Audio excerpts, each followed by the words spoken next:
Hey everyone! Happy Saturday. Hope y'all are doing well. This is a cat. I finally sat back down and he just came right over and then helped himself to the spot. And now he's bonking against the mic arm, so there we go.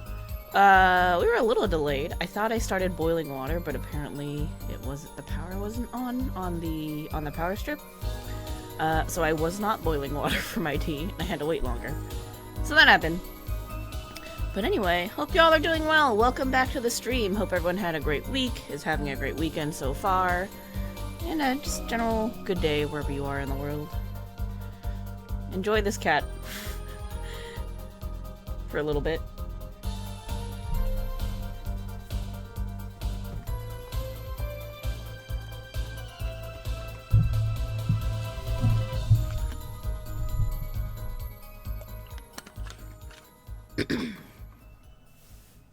What? No. What are you doing? What are you doing? Don't go in there.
You done? You done headbutting me? Good? Okay. I think we're good. No, don't do that. That mutes the mic. You want to not touch that.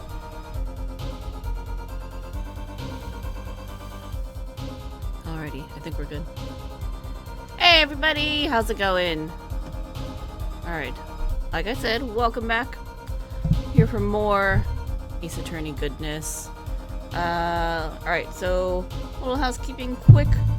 Just a quick heads up. It's not gonna be soon, but it is gonna be not too far off in the future either. So at the end of May, the last 2 weekends in May, I will be out of town. So yeah, there will be no Saturday stream on those last 2 weekends.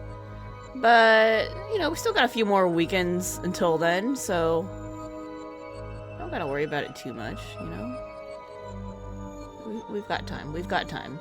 And hopefully, I don't know how much longer this game is, but if we're lucky, if things pan out well, we will finish this game before I will be out of town for 2 weekends in a row. And then that way it'll just be like a break in between games, and that will be very convenient. Otherwise, that'll be awkward. Okay, alright. Alright, let's pause the music. Let's go ahead and get started. I think we left off, we're doing a trial, I believe. Yep. It's trial day. And we don't know for sure who done it, but I have suspicions on who done it. So, that's where we're at. Alright, it is July 10th, 9:49 a.m. District Court, Defendant Lobby, number 2. Well, this is it. Today's the day it all goes down. I think we're gonna actually at least wrap up this case. Oh, I'm like too far over. Hold on, let me adjust the camera. There we go. Yeah, someone made themselves very, very suspicious last time. Then there was yesterday. Are we gonna talk about who was sus? Yeah, we are. Oh crap, what was the voice we were using for him? Shit. Let me think about this. I'm gonna pour my tea while I think about that really quick. Because I think it finally finished brewing.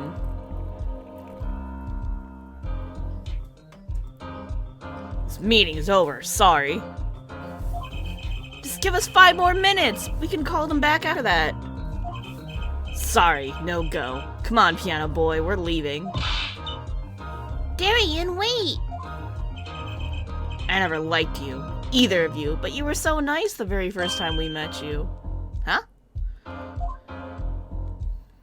Darn it, we were so close. He was about to tell us. Hey, Apollo? He didn't want us to hear what Machi had to say. And I think I know why. Time to bring down a little justice. Yeah, it was totally him. Bang! What do you mean, bang? What was that? Oh, yep, tea is very hot. He is heard but unseen.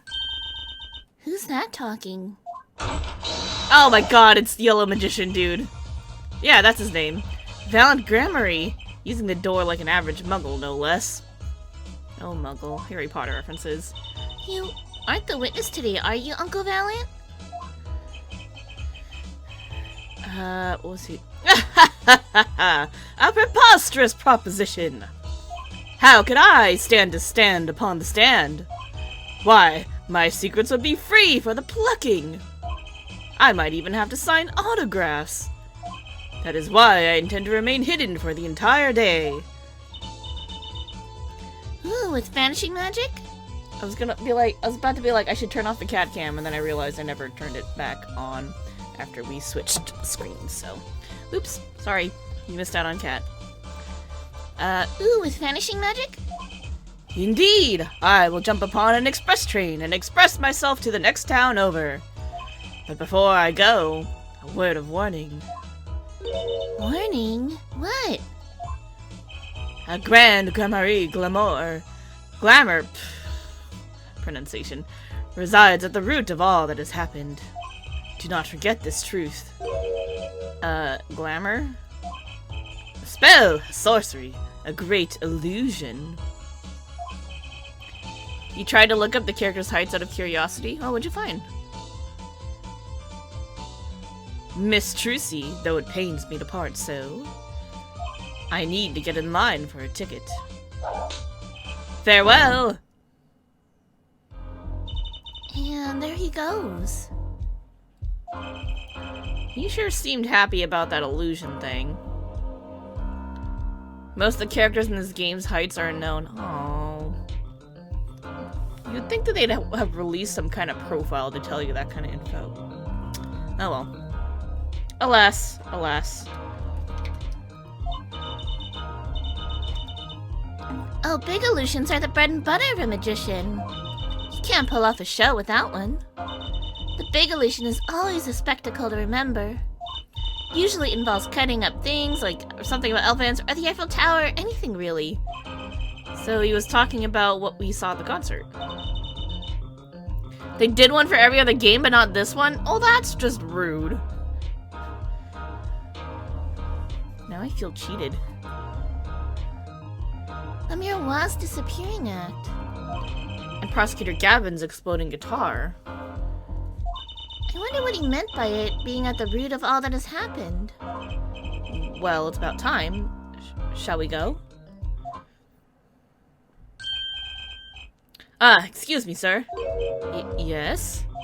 The scheduled starting time for the trial has been changed. What? The trial will not be commencing until 10:30 a.m. Sorry for the inconvenience. Why? Okay. Huh? Did something happen? This is a first. It was by the judge's request. Some urgent personal business. You could only find that Clavier was 5'11". Okay. Is it because they did it for the other games and maybe he appears in another one? Maybe. I hope that means we get to see more of Clavier in the future.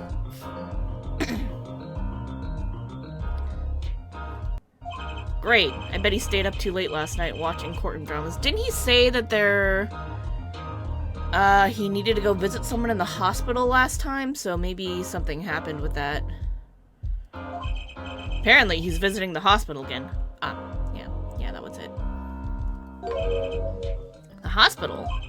I believe it was mentioned that the Chief Justice's son is unwell. Apparently, his condition worsened considerably this morning. Oof. Yeah, that's why Apollo's 5'4", and in this game, Trucy's 5'2". Ah. Oh, she's my height. I'm that tall. Ish. No. Oh. Somewhere around there. Now I feel short. She's a kid. The Chief Justice's son. Oh, that's right. Remember yesterday morning, the judge said he had to go visit him after the trial. There's an article about it in the newspaper. Incuritis syndrome, first case in the country. I'm not over the fact that they named the disease Incuritis. Like, why? If you care to read about it yourself. Newspaper article added to the court record. Incuritis? Where have I heard that before? I'll let you read that article for us, Apollo. Just leave the TD guide page to me. Try not to lose the page with the funnies if you can. Alright, let's read this article.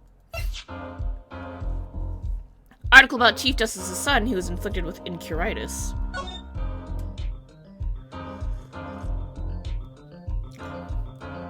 So we can't actually read it, we're just... Alright. I got baited. I thought there was gonna be something more to that, but no. Well then.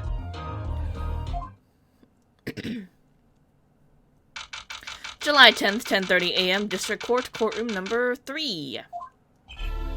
Ahem. My apologies for the delay. Hilarious enough, the tallest character I've met throughout the series so far is Mike Meekins. Really? I definitely thought he was a shorty. I didn't know he was tall. Oh, that's funny. That's kind of fun. He's 6'2"? Wow. Yeah, I definitely thought he was a shorty because he's meek, so it makes me think small. Oh, that's interesting. Court is now in session for the trial of... how do you say this name again? Oh god. Mashitobai, a suspect fortissimo. Right, in his trial in any case. Oh, it's his trial, sorry. The defense is prepared, Your Honor. The prosecution is ready to rock. Is something wrong, Your Honor? No, well, yes. It's just, I've been friends with the Chief Justice since we were students. It pains me to see him going through such a difficult time. Incuritis, was it? That article said there's no known cure. Yeah, Judge, let me say with all honesty, I feel your pain. But now is not the time for tears. Now's the time for law. Indeed. We left off at quite the juncture yesterday.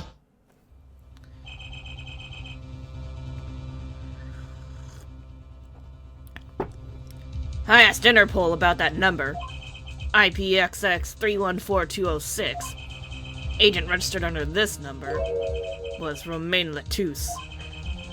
Thanks for looking into that for us, Detective Crescend. It's a great help. Oh, no problem at all, Your Honor. I'll be heading out.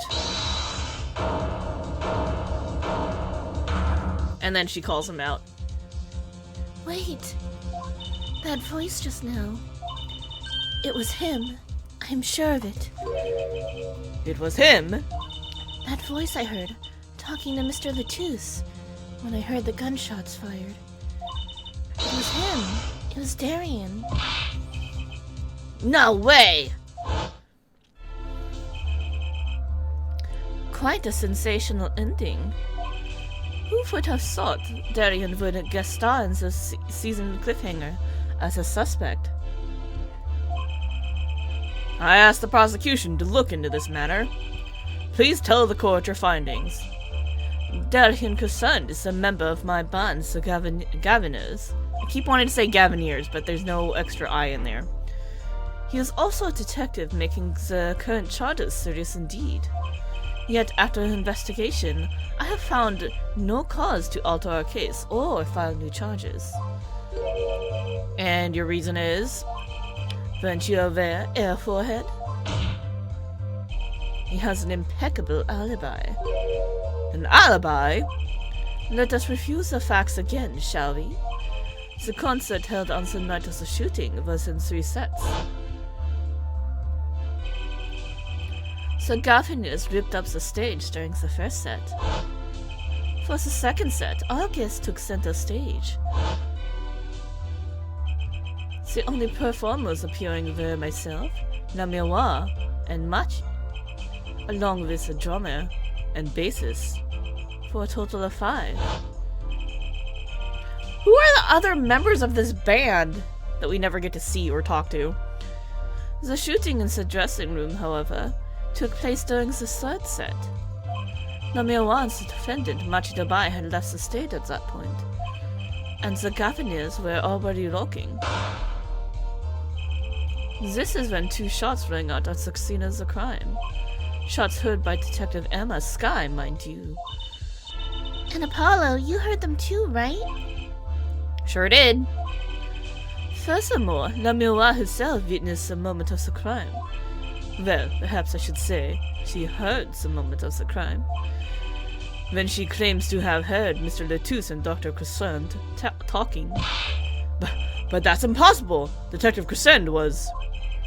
Precisely. Detective Crescent was on stage getting his groove on, no less. Voila. A perfect alibi. Does the defense have anything to add to this? It's true, when I heard those gunshots, he must have been on stage.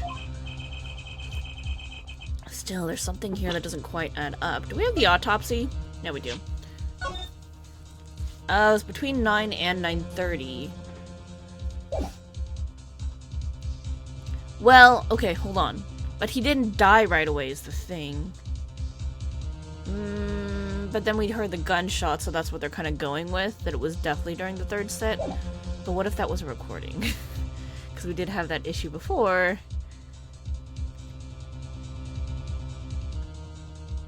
Where gunshots were recorded and used. We'll see. It appears the defense has no objections. I believe we can safely say that Darian Crescent's alibi has been acknowledged. Which means that La Miroir was sadly mistaken. Her testimony cannot be true. Very well, of course, if we disregard her testimony. And I see no evidence keeping us from declaring a verdict. If indeed there are no objections... Uh-oh, Apollo, if he declares a verdict now... But Prosecutor Gavin's case is airtight. The Miroir might have been lying to protect Machi. How can I rely on her testimony? Wait, what about yesterday in the detention center? Moon runes! About the case? What about the case? He wants to tell us about Mr. Latouche's death? Moon runes, moon runes! This meeting's over!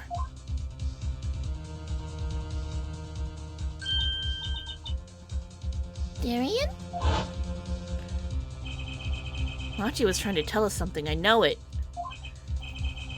Maybe the best thing to do is ask him, under oath. Very well, the court finds the defendant, what was his name again? Little narrow there, Apollo. Your Honor! No, that wasn't it. It was something like Marquis or Mr. Justice. Your Honor, before you declare a verdict, I would like to call another witness. Exactly who do you need to hear from? A witness who, until now, has not been given a chance to speak in this court. Because he doesn't speak English. You don't mean... I do. The defense calls the defendant Machi Tobai to the stand. What? But he doesn't speak English. Get a translator! We'll use an interpreter. Interpreter? I'm afraid you'll have to look elsewhere. I only speak a few phrases, such as I love you and where's the toilet. The basics right there. The defense would like to request La Miroir as the interpreter. La Miroir? But there's a possibility she's protecting the defendant. But she'd be interpreting for the defendant. Why would she lie? This is most unusual. Bravo, forehead. Yeah, Judge. The prosecution agrees with the defense's request. If Lamio lies, I'll be able to tell. Even my limited knowledge of the language should be enough for that. Well, if both prosecution and defense are for this, I see little cause for refusal. Finally, some progress. Bailiff, please show the defendant and the miroir to the witness stand.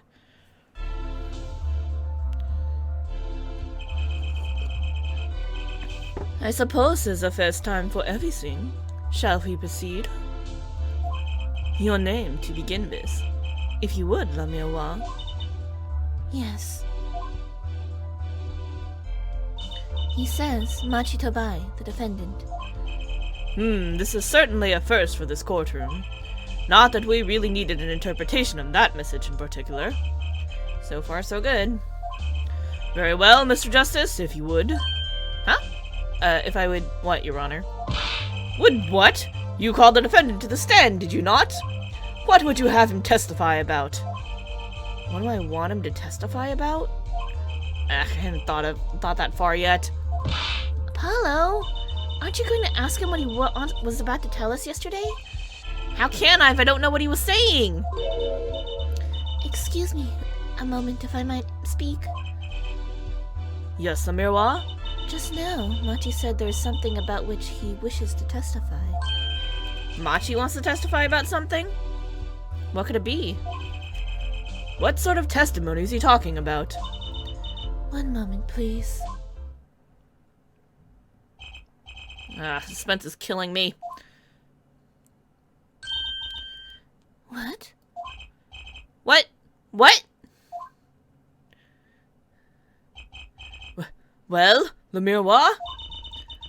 According to Machi, he has proof of his innocence.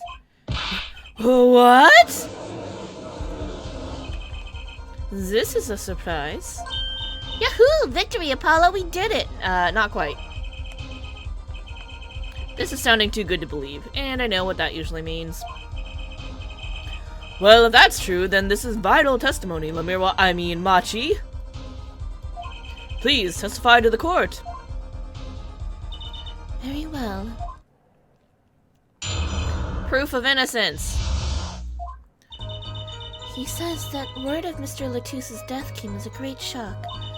But if the killing truly followed the lyrics of my song, that is, he could not have done it. He says that's because the lyrics are in English. He does not understand them.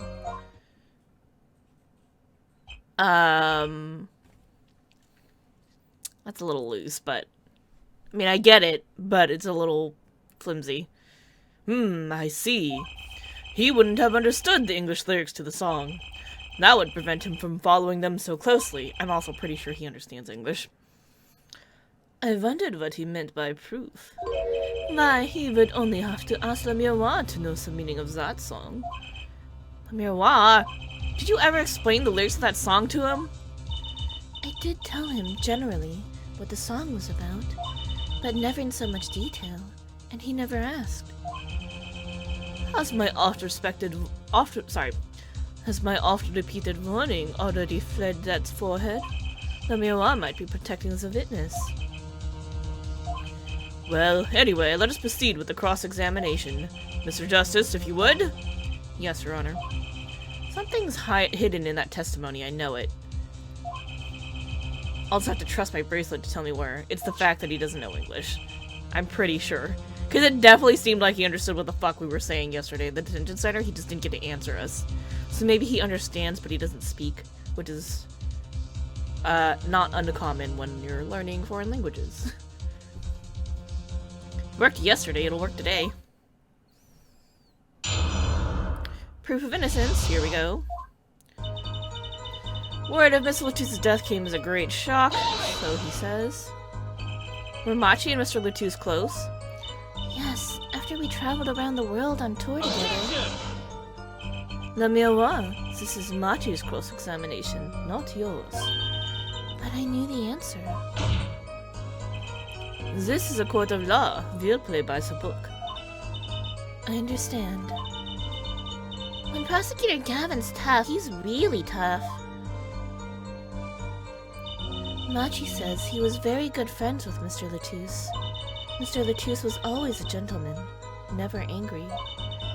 We got along quite well. I never dreamed something like this would happen. If the lyrics, if the killing followed the lyrics, the guitar serenade, correct? Yes, the crime followed the lyrics of the song. The theft of the keyring, the burning guitar, and the bullet. This is why it could not have been me. He couldn't have done it. So he says he didn't do it. By could not have done it, you mean? It is very simple. Machi could not have done all the things that happened that day. For all those things followed the song lyrics closely.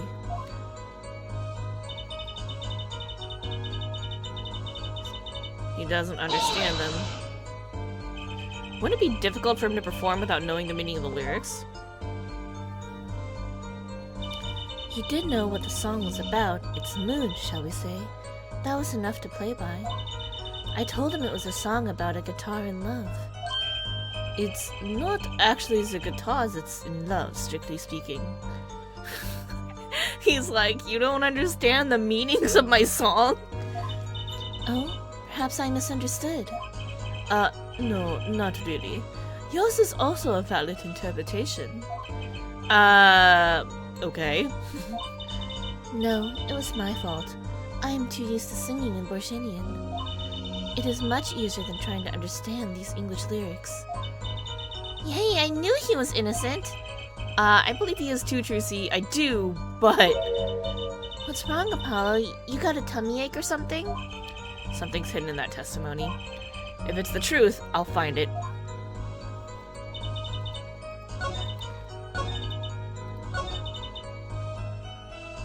You don't understand them, you say?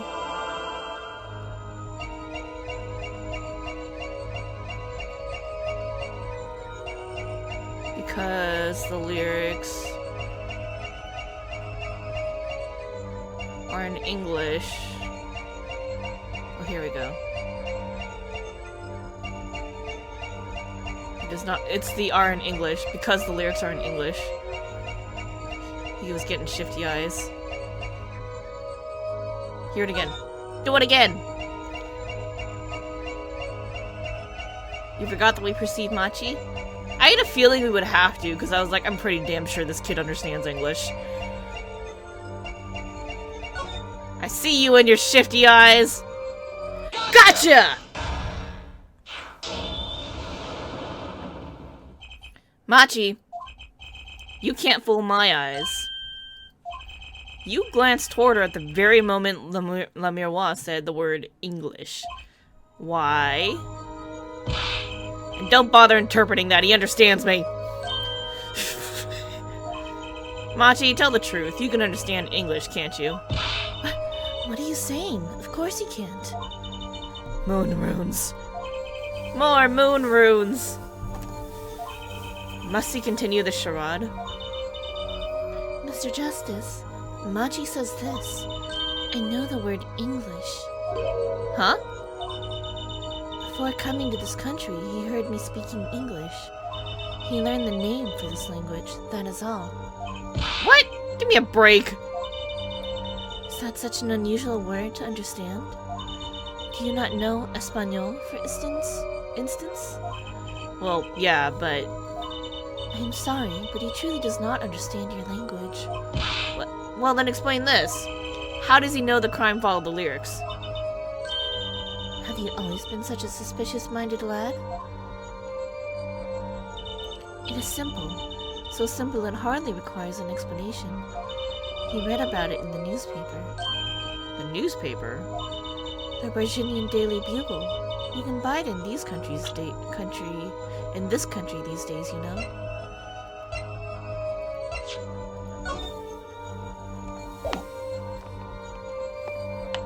Doesn't mention the lyrics of La Miroir's ballad.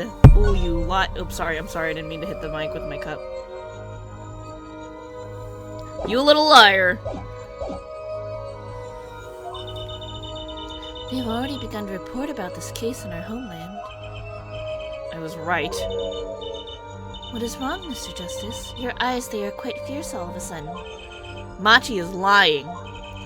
Maybe it's time to show them proof that he's lying. Newspaper! Take that! I have here a Virginian newspaper. The Virginian Daily Bugle, as a matter of fact. Indeed, there is a feature article about the case. Could you read this for me, Machi? That's right. It doesn't mention the lyrics. What?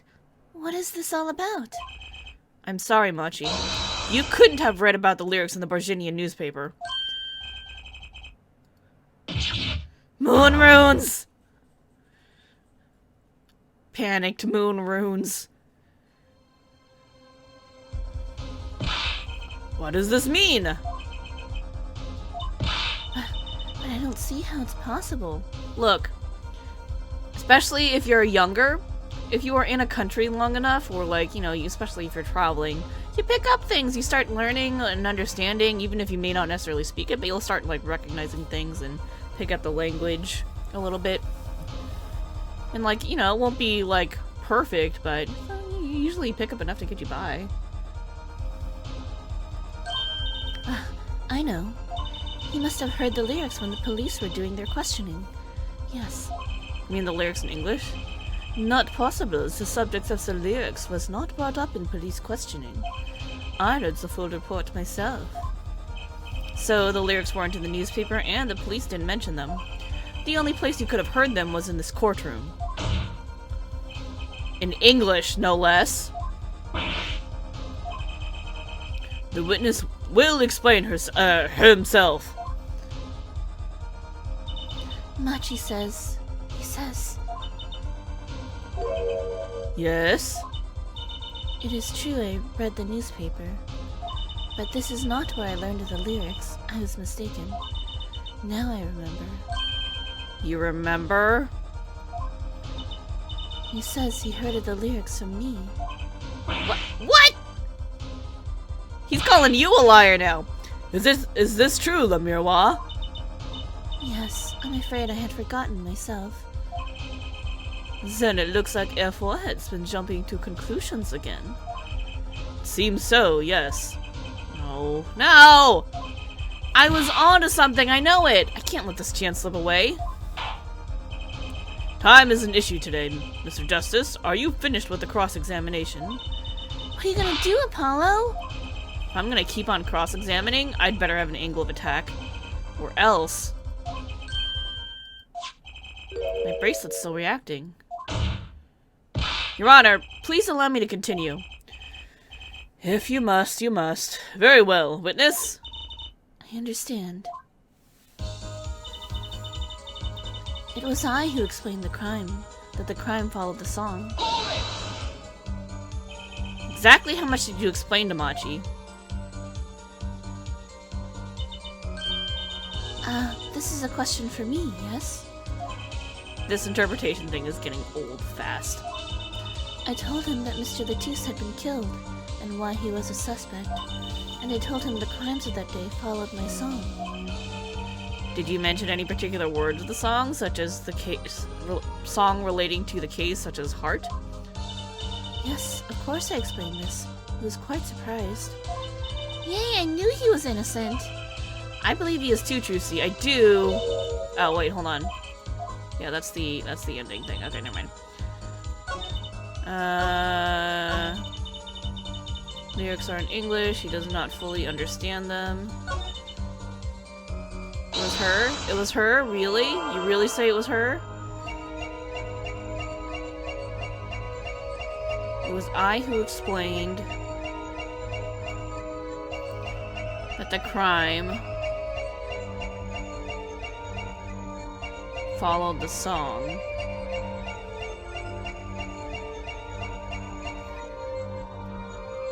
Okay, so it's not his face. Oh, it's probably her. It's her. We gotta wait.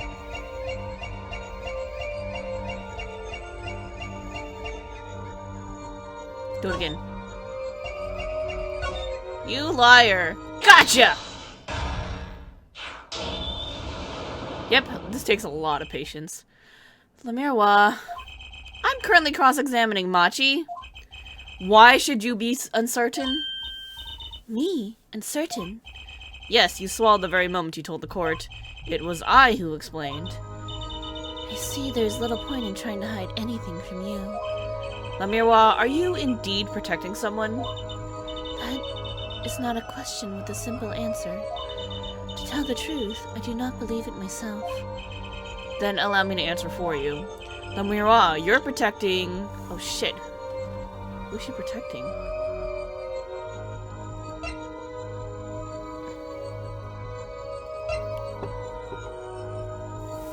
The fuck? Uh-oh. Well, we're in trouble because I don't know. I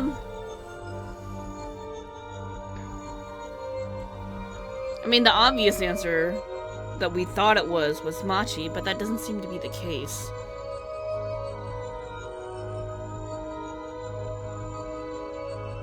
Who else could she be protecting?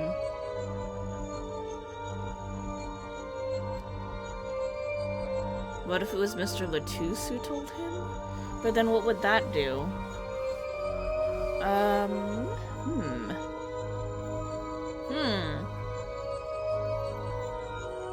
Alright, let's think this through. If Mr. Latouche told him, what would that do? I mean, that'd be kind of weird. Well, he's not gonna know that he was dying. Siren's a witness, is what he was saying. Undercover Interpol agent. Famous magician.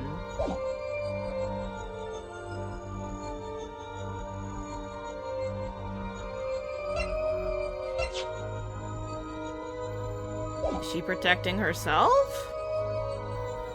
I'm so confused. We're gonna make a guess, and then we're gonna find a place to save. Nope. I'm afraid I don't understand what you're saying. Yeah, I don't either. So we don't have to start over. No, we're not returning. Well, So sad to go through life being so misunderstood. I don't need your pity. Is she really protecting him? Another chance. Come on, this is easy. Who's she protecting? Is it Machi? Lamirwa, you're protecting Machi? Lamira, you are protecting Machi. Yeah, she is. Okay. It was the obvious answer. I was like, what? I was trying to big brain it, but apparently it was small brain. It was take it at face value, and also there's a cat here. Hold on. There we go. Now you can see him. Sit down. What are you doing? Sit. That's why you lied and told us that you had explained how the crime followed the song. I don't fault you for trying to help, but this is not the way. Machi, I believe you didn't do it, really, I trust you. But you've lied to us twice, and now you have Lamirwa lying on your behalf. If this is going to work, you have to trust me too. Your two lies cover a simple truth. If you understand English, you have to. Ah! Oh, kid. He didn't speak in moon runes for once. Oh, there goes the cat. Witness, is this true? Do you understand English? Yes, a little only. What? First he could see, and now he can talk. And you? Did you not know about this, Lamirwa? No, I did not. It is quite a surprise. How many secrets is this witness hiding? Lost. This is lost. Machi, could you tell us what really happened? Apparently Ah doesn't have a moon rune, yep.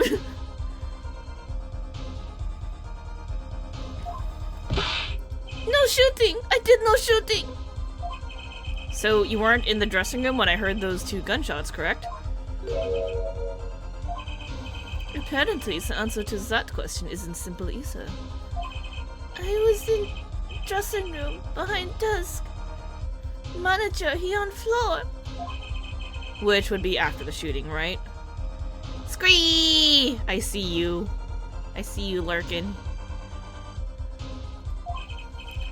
And there's voice. Voice? Or voices? Was it you and Emma, Apollo? So, when Machi went into the dressing room, Mr. Latus had already been shot. And then we came to the door. I know, high up. I take off. Run away. Run away. So it was you who escaped through that air vent. As the prosecution has held all along, no less. The defendant has admitted to being at the scene. Might we take this as a confession? No, don't get yourself carried away! Just because he was there doesn't mean that he did it. No, he's clearly denied that he did it! I know shooting! Manager on floor! Already on floor! The victim had already been shot, you say? I find that hard to believe. The defendant understood the song lyrics. He was at the scene of the crime. This can only mean one thing. He is the shooter. But the recoil on that gun is like way too much for a small child like him. Does the defendant have anything to say to this? He's clammed up, Apollo. Then let's ask Mr. Justice. Will you require any further testimony from the witness? Is that it? Is there nothing else I can get him to testify about? Wait, no. Of course there is. What is this cocoon, anyway? Moon runes? The cocoon, the silk, is a potent cure. A cure? Well, Machi, are you a smuggler? Moon runes. Moon runes? Moon runes!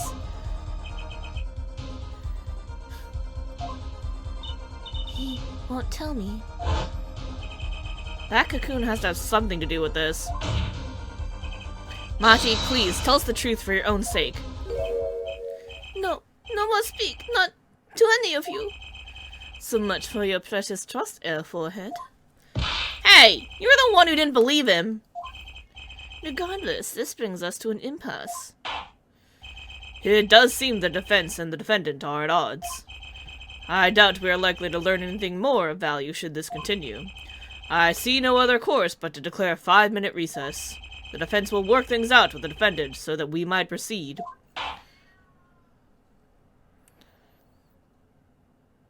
July 10th, 11:23 a.m. District Court, Defendant Lobby, number 2.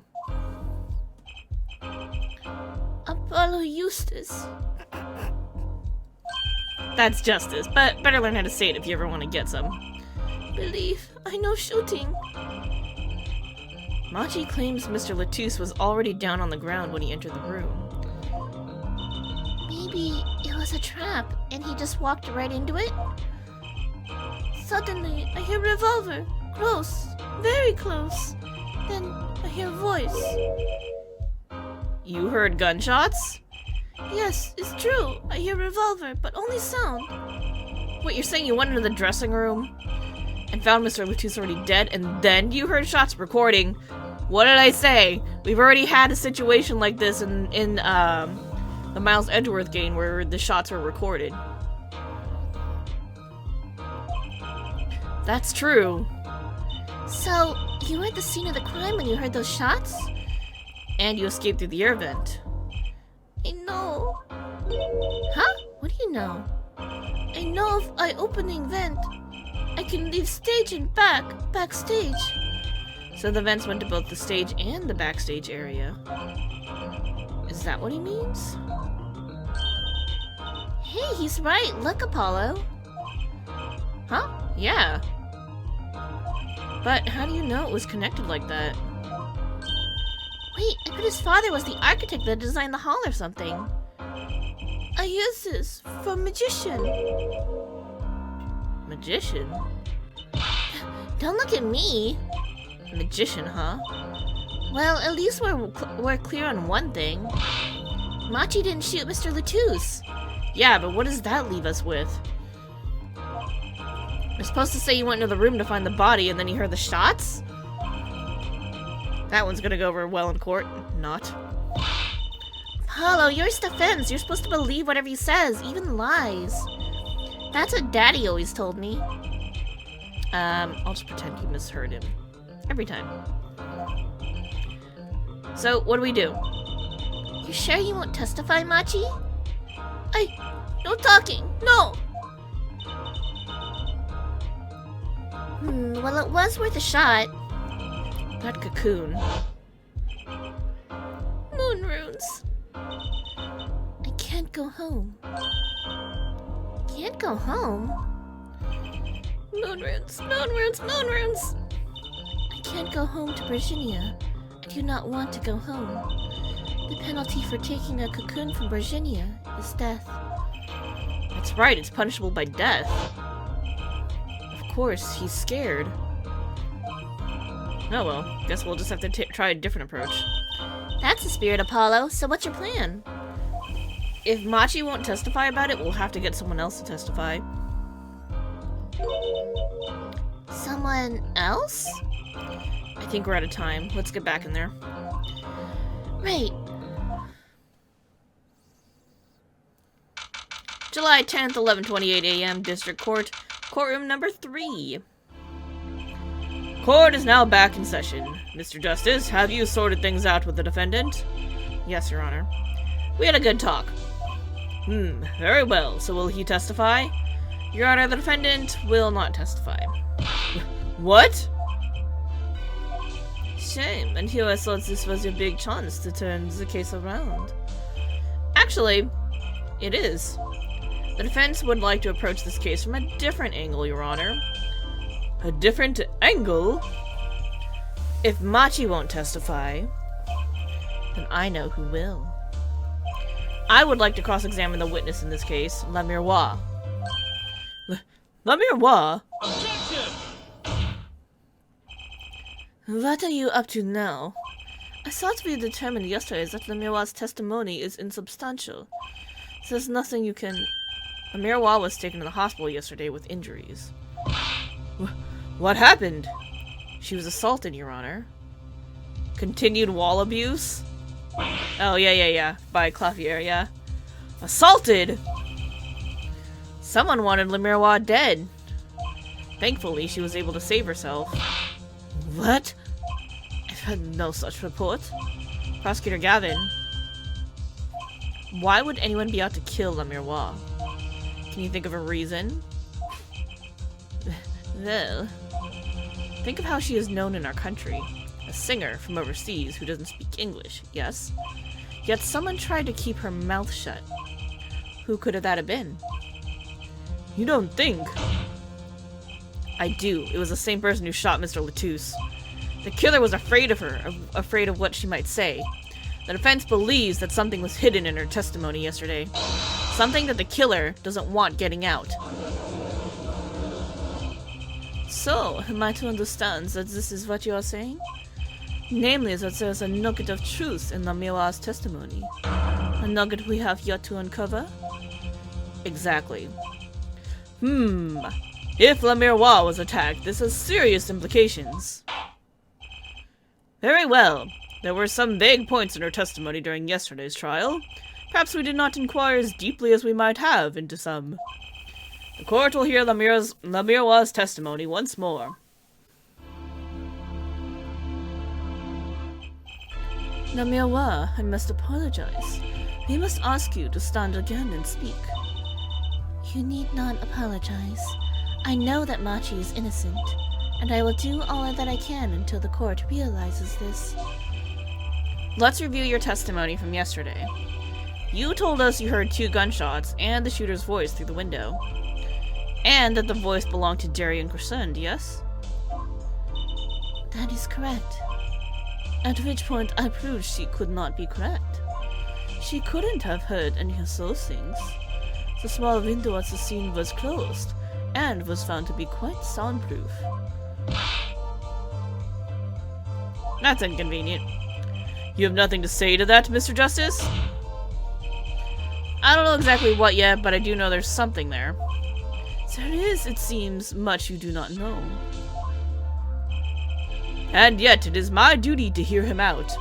Perhaps the witness would be so kind as to testify once more to the court?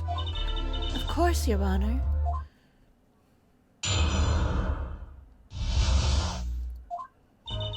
I was on my way from the stage to the backstage exit. That's when I heard them, Mr. Latouche and the detective. I heard the faint sound of a gunshot and stopped. Then I heard another gunshot. There was the smell of gunpowder. I knew I must tell someone, but I was in a hurry, so I kept moving past the small window. Pretty much the same as yesterday's testimony. I'm sorry. I am not used to speaking much in this language. Perhaps my descriptions are lacking in some way. Yet, everything I have said here is the truth. Then it is my distinctest pleasure to say this. What you have said to have happened is impossible. Do I have to repeat myself? Namirowa was attacked because of this testimony. What? Trucy? Apollo, you know, for a moment there, you were pretty cool. Maybe I do better when I don't try to think ahead. Very well, Mr. Justice. Perhaps you can coolly cross-examine the witness. What she heard. Alright, she's on her way backstage. Is something wrong? I raise an objection, but she's saying the same thing she said before. Mr. Justice? Sorry, it's nothing. Please continue with your testimony. Now I know what they mean about the reckless youth these days. The one in the red over there is a shining example, Herr Judge. You're the last person who should be pointing fingers, Mr. Rockstar. And she heard Latouche and the detective. Darian Crescend. I did not know his name at the time. But yes, it was him. The one who took the stand yesterday. How many times do I need to remind you that's impossible? There is no way you could have heard him. Because the window at the scene was closed? Is that why? Of course. Apollo, if we keep asking the same questions as yesterday, we won't get anywhere. She's right. Maybe there's a different angle I can try. What are they talking about? Lamira, do you by any chance remember what they were saying to each other? If so, please tell us. I've given it much reflection, but I was afraid of this. She doesn't remember. I only heard one phrase clearly. A whole phrase? You remember something that was said? Why didn't you say anything yesterday? Though my memory is clear, I was afraid to speak. You see, I do not understand what was said. This could be it, the clue I've been waiting for. Well, what did he say? It was the other man speaking, not Mr. Latouche. The shooter, then. Darian Crescend. Well, what did he say? It's over. Press the switch. Now. Well, that's odd. Switch? And the shooter said this to the victim, Mr. Latouche? I thought it quite strange myself afterward.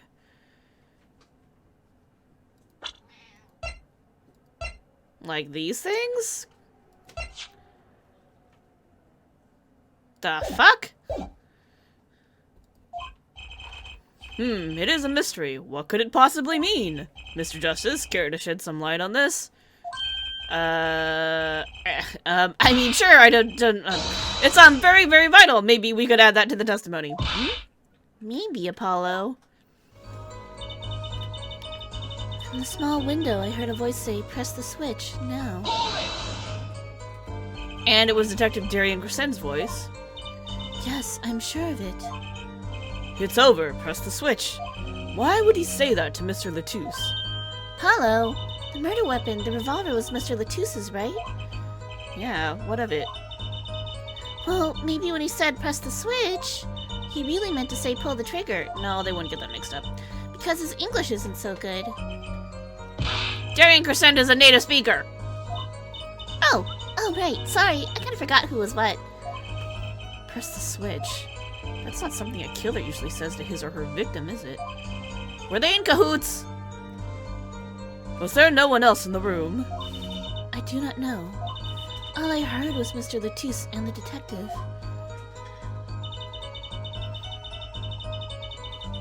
She heard the faint sound of a gunshot and then stopped, and she heard another gunshot.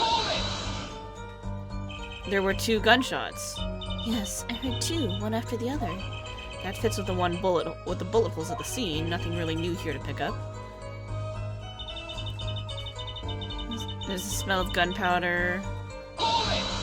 But she was in a hurry. Why'd you tell someone immediately? Well, If it were me, I would have gone to the police right away. It's our duty as citizens. This may be besides the point, but La Miroir isn't a citizen. So one would hope such common sense prevails in Bourgeois as well. Miroir seems awfully quiet all of a sudden. That's strange. Is she be hiding something? It is as you say, yet at the same time... She was in a hurry, so she kept moving past the window. You were in a hurry? To go where? I was on my way to the backstage exit, as I have said. Why were you in such a hurry, then? Well, I don't think that has anything to do with this case. It very well might. Please answer the question. Are you alright, La Miroir? Yes. Yes, I am just tired. Recall what I told you yesterday, Airforehead. La Miroir suffers from serious amnesia. Please refrain from traumatizing her further. What, so he can just dismiss questions he thinks are too traumatizing? Why don't you prove her reason had a connection to us is the case before asking about it, yeah? Prosecution's objection is sustained. The current question is moot. Mr. Justice, please continue with your cross-examination. La Miroir was attacked because of this testimony. I know she was. So something's gotta be hidden here. Maybe there's some detail we're missing? I guess we'll just have to get her to fill in the blanks. Right. Alright, trigger time. Press the switch now. Remote trigger.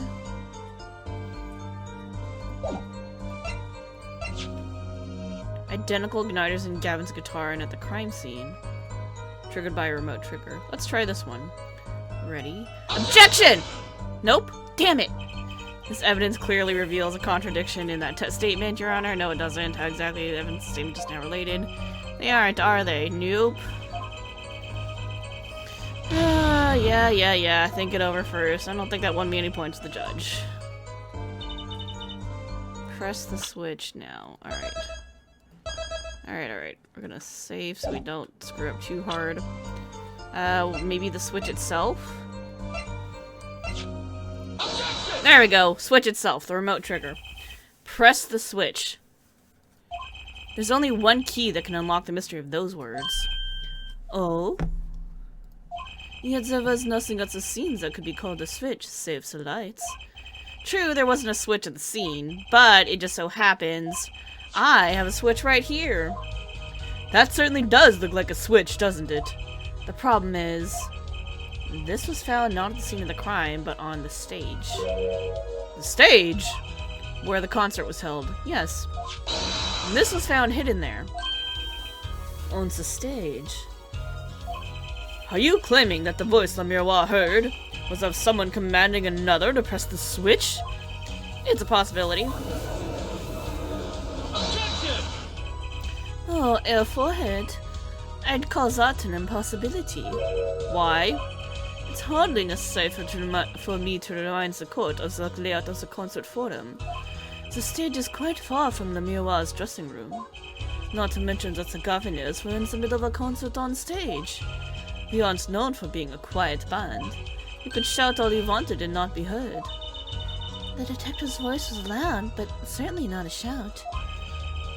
So too have Airforehead's cries of possibility fallen far short of being heard. Sorry, but he wouldn't have needed a shout. Excuse me? You heard what I said, or do you need me to shout it out for you? It would have been quite simple to be heard on the stage from that dressing room. Oh wait, you like evidence, don't you? How about this? Using this, it would be easy to get a message to someone on stage from the dressing room. Shit. Headset. Yeah, there we go. That'll do. Take that! Prosecutor Gavin, perhaps you're familiar with this? What is that? What? What is it? Is that some kind of newfangled phone they invented while I wasn't looking? Oh, Judge. Oh, you poor old man. This is a type of transmitter, a communications device. Communications device? From what I've heard, that night, everyone on stage was wearing one of these. Isn't that right, Prosecutor Gavin? Yes, actually, several talking between band members. We all had fun on. So you admit that if you were wearing one of these, talking from the backstage to the stage would be simple. Objection! True, but wait. Those send out an electronic signal. To avoid interference with the audio systems, their range is quite limited. The Miroir said it was about 30 feet, right? Look at this cross-section diagram on the concert forum. Exactly. The walk from the stage to the backstage seems far, but the direct distance is less than 30 feet. That can't be!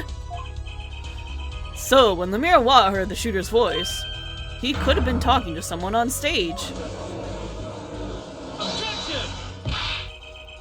You're claiming the switch is in question? Why did it have to be on the stage at that time? It could have been placed in a pocket and carried anywhere. Someone could have hid it on the stage after the fact. Hey, he's got a point. How do we know where it was? How do we know where it was when she heard the voice? When the shooter said press the switch? Well, I guess we don't. An unfortunate situation. I'm afraid that until we know where the switch was, there's little point in debating it. Ugh. I was sure this was the way to go with this. What is this switch, anyway? We don't even know that basic fact. Oh, we know what it's for. Wait a second. I do know what the switch is! And if you follow that train of logic to its incredible conclusion, it ends up proof that completely changes this case. What's up, Apollo? Apollo? We know about this switch, right? We know what it is? Yeah.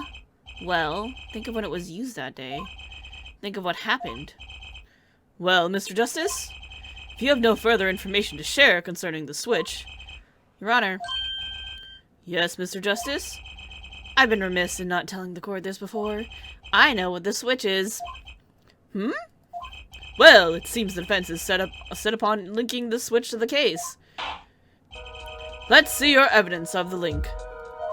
What evidence do you have to explain what this switch is? Take that! Prosecutor Gavin, you remember this? That's... That what? This is another one of those newfangled phone... How does this look like a phone?! This is an igniter. What phone looks like this? Judge, please! Igniter? You mean like a lighter? Yes, actually. You're saying this switch is a remote. I am. This is a remote trigger for an igniter. What? Look, I'll show you. Fire! Yo! Mr. Justice, you will cease and desist from burning down this courtroom. Hey, look, he got fired just like you asked. Sorry, that was a bit more fire than I'd expected. My whiskers had caught on fire. Prosecutor Gavin, let me repeat myself. This switch is a remote igniter trigger. Doesn't that suggest something to you? You're talking about what happened to me, aren't you? Ah! Exactly! That night at the concert, there was one unusual burst of flame. When your guitar caught fire in the middle of your performance... Wasn't that part of the stage show, though? Prosecutor Gavin was entirely unaware such a thing had been planned. And the guitar that burned was a valuable keepsake. That's right, he got it in Virginia from Le Miroir. He said the sound was amazing, before it burned, of course. Now it's just kind of smokes. The better the guitar, the brighter it burns. Forehead? Yes? Don't tell me you're trying to tie these two things together. Those being the shooter's voice, heard by Le Miroir, and the guitar suddenly catching on fire? I am. It's really simple when you think about it, except the timing is still weird, because Le Miroir was supposedly on stage when the guitar caught fire. Mr. Latouche and the shooter were at the crime scene. The shooter was wearing a headset. He ordered someone on stage to press the switch. The switch was pressed and the guitar caught fire. Well, that does seem to make sense. She was running down the hall to get to the other side of the stage for the other part of the performance. I think I figured it out. Though something about it is bugging me. Can't quite put my finger on it. Really, it seems pretty simple to me. Forehead, don't destroy what little respect I have for you. What? I was expecting something a little more sensible. I guess I was wrong. What's this all about, Prosecutor Gavin? A simple story makes no sense. Simply makes no sense. Think that night my guitar caught fire, yes? The cause may have been this indeed. However, the guitar caught fire during the second set. That's right, of course.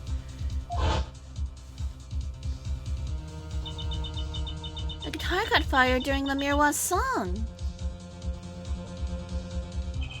Indeed, yet the shooting happened during the third set. Did we find the switch in the piano? Does that mean he was talking to Machi and told Machi to press the switch? Ooh, it's all coming together. The two are utterly unrelated. Yes, that must have been what was bugging me. The whole premise for this is faulty. See, his story makes no sense. Are you sure about that? What exactly do you mean, Mr. Justice? Maybe it's not the premise my explanation... Maybe it's not the premise for my explanation of the switch that's at fault. Maybe it's our premise for the entire case so far. What premise is this specifically? I'm glad you asked. I'm saying that maybe the killing didn't take place in the third act. What's this? But Detective Emma Skyhood shot and found the body. All of this happened in the third act. Gunshots rang out, and according to his testimony, Machi was in that dressing room at the time. Where are you going with this, Mr. Justice? Stay with me, Your Honor. He also told us this in his testimony, namely that the victim had already been shot. We all heard gunshots, but no one saw the shooting. This is insane! Just before the shooting took place, the shooter was heard on his headset, telling someone to press the switch.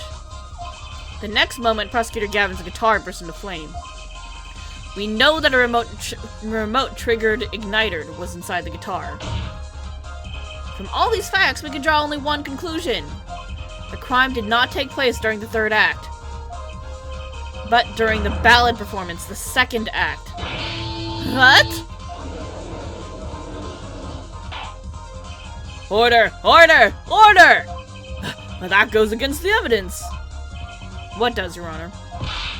The crime was carried out according to the lyrics of the song, yes? Hey, he's right, look. The bullet is supposed to come after the fire. You're thinking about it the wrong way. Huh? The sound Clavier's damage sprite makes is ouch, yeah. Look, why would the shooter craft the events of that day to follow the lyrics anyway? It's an awful lot of trouble to go through, with little merit for the person doing it. Well, I'm sure whoever it was had some reason. Yeah, they did. A reason that made it advantageous to follow the lyrics. You're saying the order was reversed on purpose. Reversed, Prosecutor Gavin? You hated Case 3? I don't know, I'm kind of enjoying it. Welcome to the stream, by the way, Wackfrost. Hope you're having a great day. I'm kind of having fun with this. Mostly because it's like...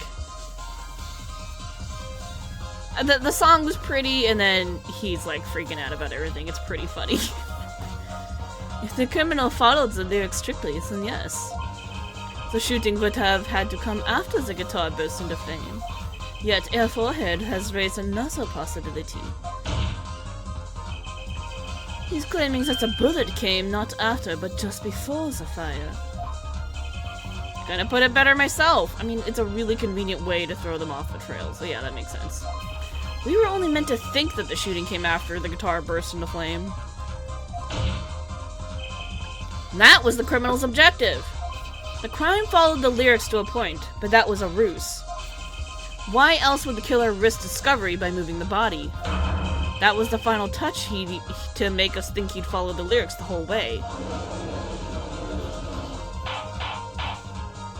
It was a distraction. Order! Order! Order! That would explain this most unusual situation. It does. The killer changed the order of events to create himself an alibi. In other words, the killer was someone who had an alibi for the third set, but not for the second. I was hoping it wouldn't come to this, but sadly it has. Let me tell you why your little fairy tale makes no sense at all. Oh, it sounds good. I'll give you that. You've given us a reason why the killer bothered following the lyrics of my song. But I question your logic. For it's flawed from the very beginning. Flawed? Yes, a contradiction, Air Forehead. What I pointed out several times, no less. At the time of the crime, the small window at the scene was closed. Every game seems to have a master of foresight killer. That's this case. You know what? Fair. That's very fair. How could the miroir have heard a voice through it? Oh. I know that you would like to divert our attention from this critical fact, but you're basing your entire line of reasoning on a false premise. Right. Miroir's testimony is my entire case. That voice she heard, the shooter's voice. What if she couldn't hear it, Apollo? Look, what do we have? A man saying press the switch. And near the crime scene we have a switch, which acts as a remote trigger for an igniter. And last but not least, Prosecutor Gavin's flaming guitar. Can't all be coincidence, but how do I make it work? I see a more direct line of questioning is required. Hence the crime scene was investigated immediately after the crime. That window was closed. Care to tell us how the miroir heard the voice? A key point to be sure. Mr. Justice, can you explain this to the court? Okay, Justice, you've got one thing to prove and one thing only. The miroir heard a voice. And she heard it during the second set. Think, how was the miroir able to hear the voice?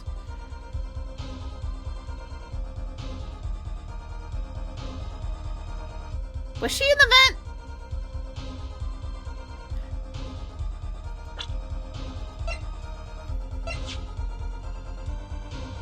Was she in the vent? I think she was in the vents.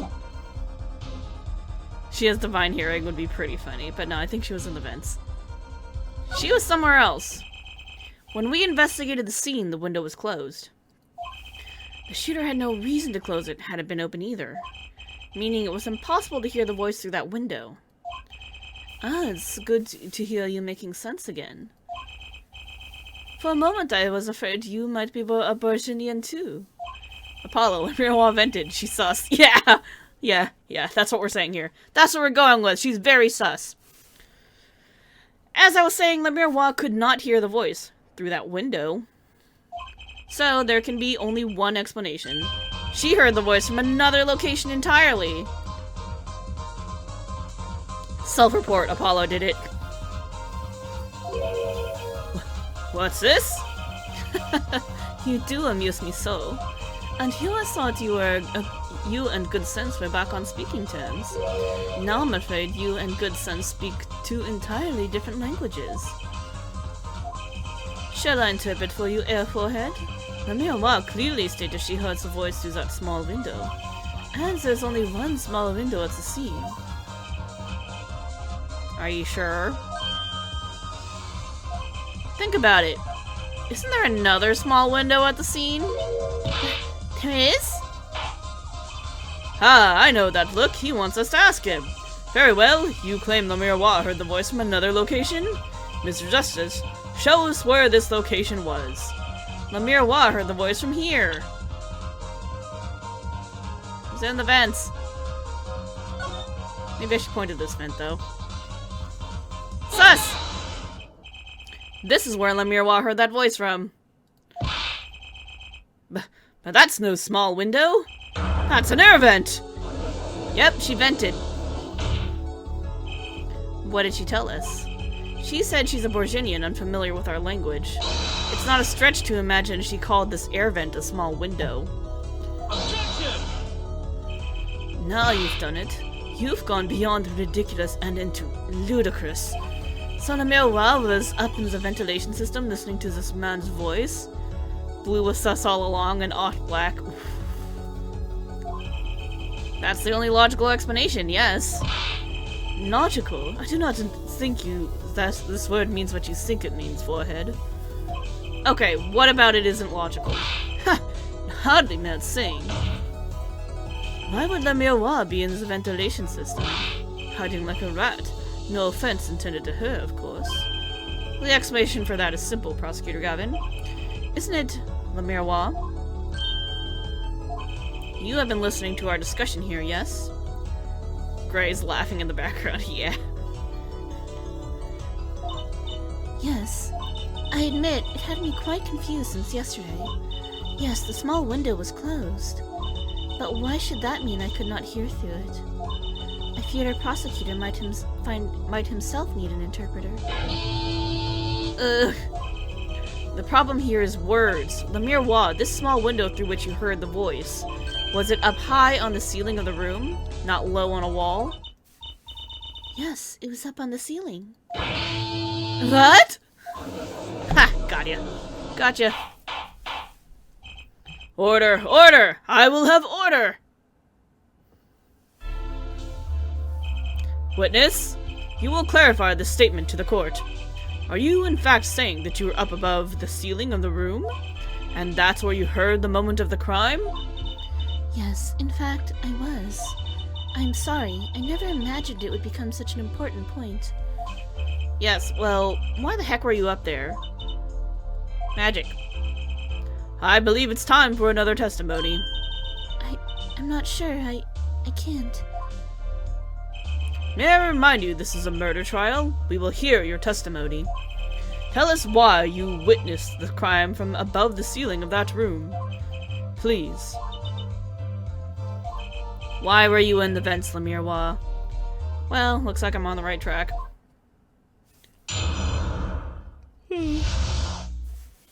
Above the ceiling! Yes, I was above the ceiling when I heard the voice. I had heard there was a small window there before. It was in the middle of my performance. I had no time to report what I had heard. As to why I was there, I cannot say. I am bound to secrecy on this matter. Bound to secrecy? In my line of work, one has many obligations to uphold. But you say you were in the middle of your performance, so this did happen during the second set. I did not witness the crime, you must understand. I only know what I heard. Yes, but you must tell us what you were doing in detail. That's what the cross-examination is for, yeah, forehead? Our mission in this court is to discern the truth. No obligation, no binding pact may hinder that mission. Very well. Mr. Justice, you may begin the cross-examination. What are you gonna do, Apollo? I'm gonna find out the truth. She was up above that ceiling for a reason. I just have to get it out of her. Magic. She did it for the magic. Above the ceiling. Cross-examination. Yeah, she was above the ceiling. Above the ceiling? Could you be more specific? I cannot. Because you're bound to secrecy. Yes. To tell the truth, I was not supposed to even say I was above the ceiling. I dare not say more. Doesn't sound like I'll be able to coax it out of her just by asking.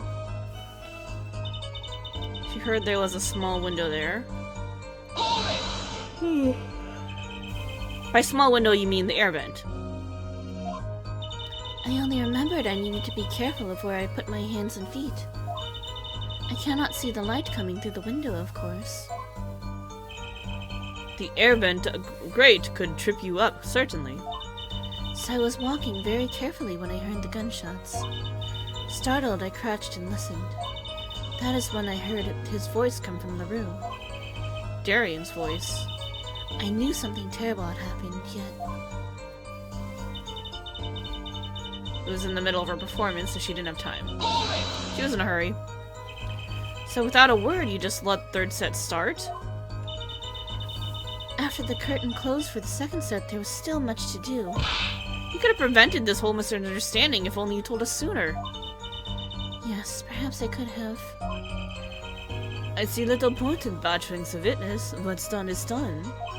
The mind works differently when one is in the middle of a performance. Why, I've lost my voice in the middle of a show and kept on singing, completely unaware. Singing without a voice? If only all contradictions were so obvious. If only I could get Lemire Wa to talk. Pushing her like this doesn't seem to be getting me anywhere. And she can't say why she was there. You heard the gunshots during the second set, during your performance. You're quite sure? Yes. Why would I lie about the time? Why didn't you tell us this yesterday? No one asked me. I thought you all knew. No? I told you Machi was not the killer. I told you this many times. Yes, you did. But you never told us why. I'm sorry. I was not able to speak of it. Unable or unwilling. She's not talking, Apollo. What do we do? We'll just have to prove it ourselves. As long as she is bound by this pact of silence, she won't talk. But if I can prove why she was up there, she'll have to admit it. But how are you gonna do that? She was singing on the stage, Apollo. She couldn't have been above the ceiling, too.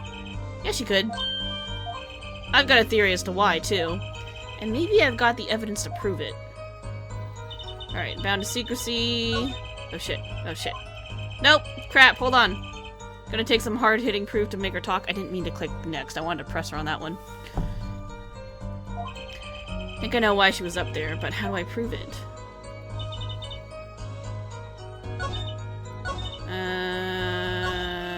She can't say why she was there. She's bound to secrecy. Press it. Exactly who bound you to secrecy? I'm not sure I'm allowed to say who it was. No, I think perhaps that is all right. It's just a name, after all. It was Valant Grammary. Perhaps you know him? Valant Grammary? What? You mean Uncle Valant? What? Valant Grammary? Who's Valant Grammary? A Grand Magician. The one responsible for the illusion.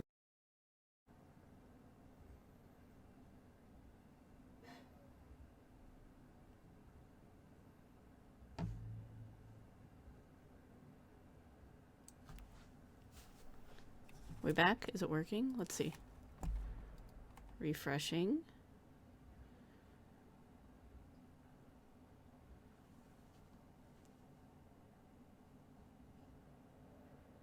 There we go. We back? We back? We good? Hope we're okay. Okay, it says green on my end now. Yes? Okay, cool. Awesome. Alright, I don't know exactly when it went down, but all I did was throw out an objection with the videotape. On her statement saying that she can't say why she was, you know, in the vents. And I'm like, videotape. You're doing it for your performance, for the magic trick, for the illusion. That's what we're going with. So that's where we are. So not too much missed, I hope. I hope. Because I can't tell exactly when it went down. Alright. So, what happened? Yes, it's all right here on this video. Prepare to watch the videotape a lot. Oh no.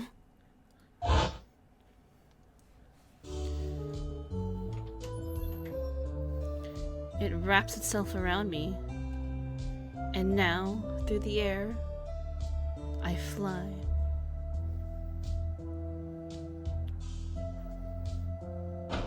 Oh, and there she goes.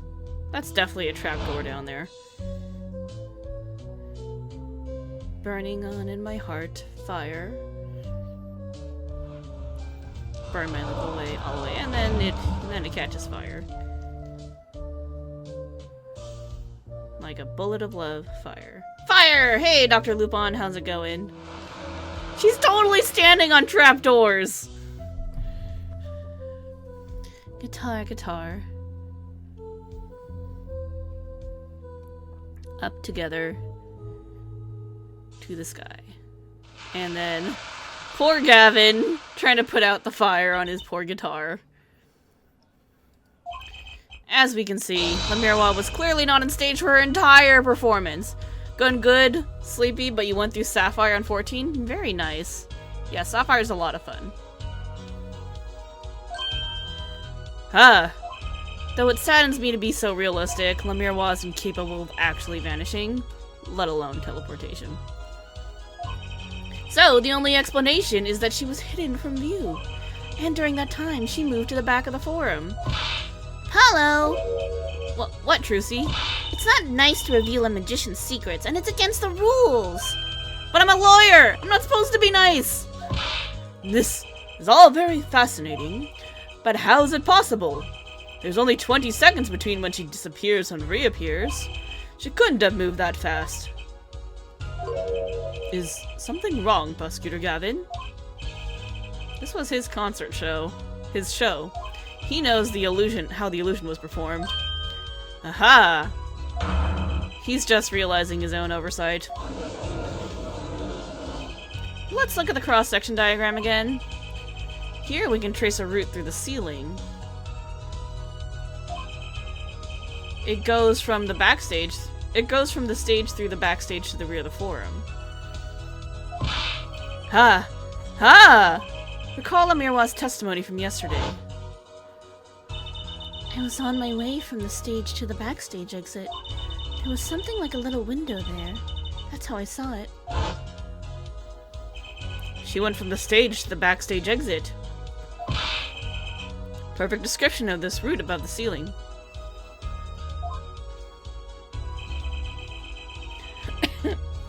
Lamirwa... sorry. Somebody sprayed something in the hallway and it's slowly drifting into my room in a horrible, horrible scent cloud.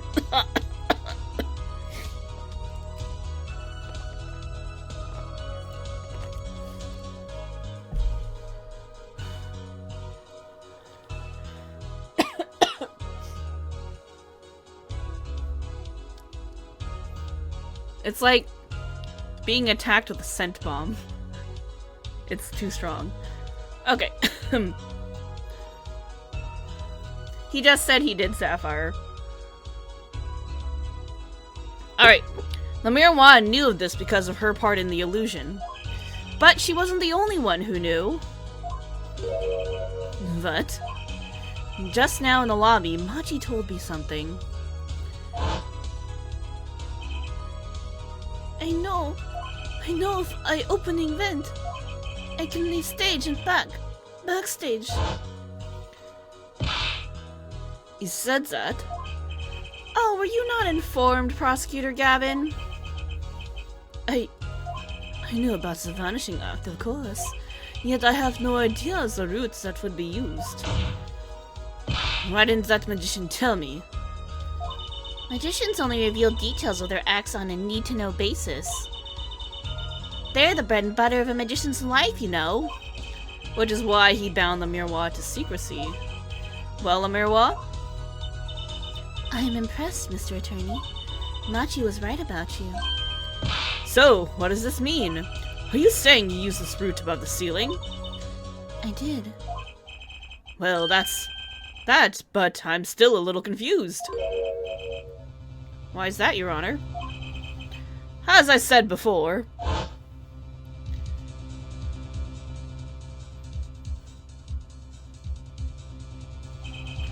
there was very little time between when she disappeared and when she reappeared. 20 seconds, tops. How could she do it so fast? Especially if she stopped to hear the shooter's voice. That's a good question. Can the witness explain this to the court? I cannot. Ah, crap. Very well, Mr. Justice? Yes? It's all up to you. Do your thing. What thing, Your Honor? You need to explain how Le Miroir was able to teleport like she did, or I'm throwing your case out with bathwater. What?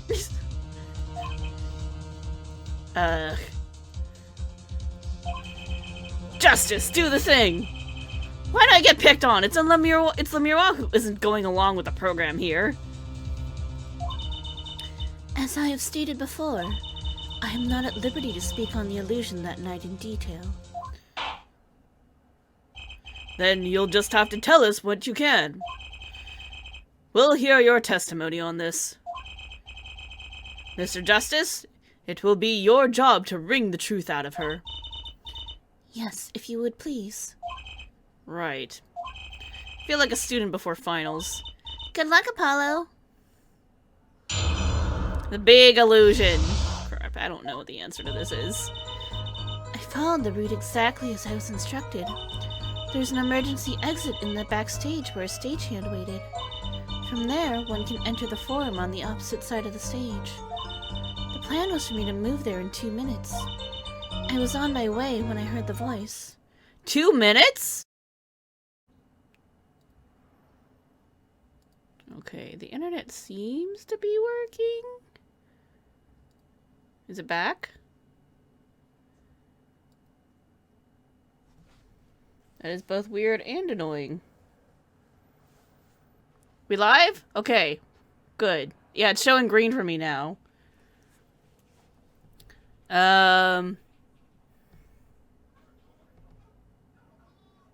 This happened last time you streamed. You gave up after the 3rd DC. Well, crud. That's really odd, because everything else is working fine, so I don't know if maybe it's just our connection to Twitch? I don't know. Hopefully we can get through this case. Hopefully.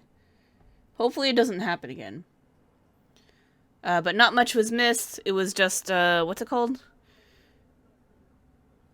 Judge called us out and he said, do the thing! And then we were like, Trucy, help? And she's like, I can't tell you magician secrets. And we're like, hey! You're supposed to be on my side here. So that's what we got.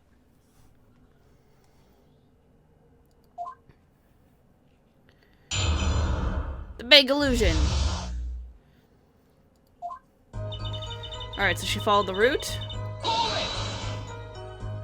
How did you, proceed along this route? How? Why, I walked. But you arrived behind the forum much too fast to have been walking. Tell the truth, Le Miroir. You rode some kind of vehicle. What? A vehicle? What vehicle? Oh, what a novel idea. I like it. Hey, that's not a bad guess. Wrong, but not bad. Yes, laugh at the dumb attorney. I don't mind. I'm sorry, but the girl is right. That vent was much too small for vehicles. It was a tight fit. Even I had to crouch as I walked. I cannot imagine a vehicle that would fit in such a small space. If it wasn't a vehicle, what was it? You had me going for a while there, Mr. Justice. Too bad. Ready for the next part? Why, I feel like I'm on some kind of quiz show. There's an emergency exit at the backstage, where a stagehand was waiting for her. Did everyone on the concert staff know about the trick? Not all. Only a few that were needed to help. See? Like I said, it's on a need-to-know basis. So, not many people knew about the trick. What were these stagehands required to do? One needed to open the emergency exit. The door to the stairs is locked, but once through there... From there, one can enter the... Oh, sorry, we read that before. Enter the forum on the opposite side. So when you came back out, you were behind the audience. Yes, that is how it worked. Not a bad show, if I do say so myself. That's Uncle Valen for you, the old grammary touch. But on the video, you were only gone for 20 seconds. How is that possible? That's the part I don't get either. Yes, it would be hard to go so far in only 20 seconds. She's supposed to move within 2 minutes. 2 minutes? Yes, it can be done in 1 minute if you're running. Running? In that cramped, dark tunnel above the ceiling? Mr. Attorney, have you forgotten? Dark or lit, it makes no difference to me. Ah, that's true. But... So you're saying that on the night of the concert you made the trip in 2 minutes? Yes, though I nearly didn't make it in time. You see, I stopped halfway. Lemire VoD disappears on the video for 20 seconds, but she says she made the trip in 2 minutes. How? If you want my professional opinion, I'll bet the answer's right there in that video. Well, Mr. Justice, perhaps you have some evidence for us. Something that can explain the discrepancy between the video and her testimony. Ugh. Evidence explaining the discrepancy? Oh god. Alright, let's watch the video.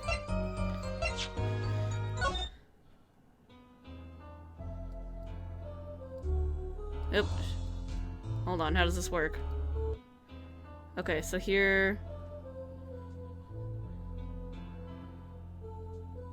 She's on the stage, singing.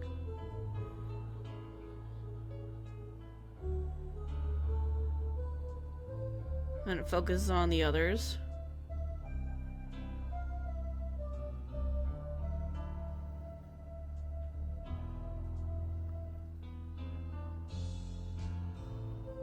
And then this is clear. So what if this just isn't her?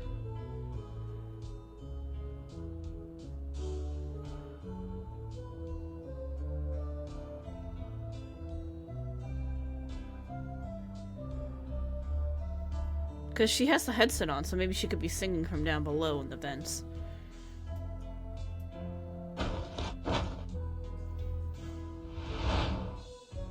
Yeah, that person could just drop down here underneath the tarp. And then that catches fire. And then she had assessed up here over here on this side. Okay.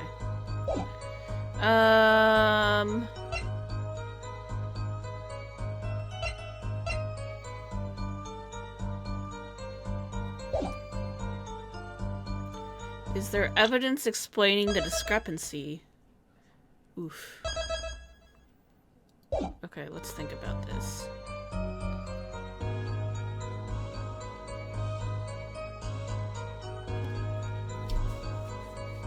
I guess we could try the headset. There's one piece of evidence that explains the discrepancy between the video and the testimony.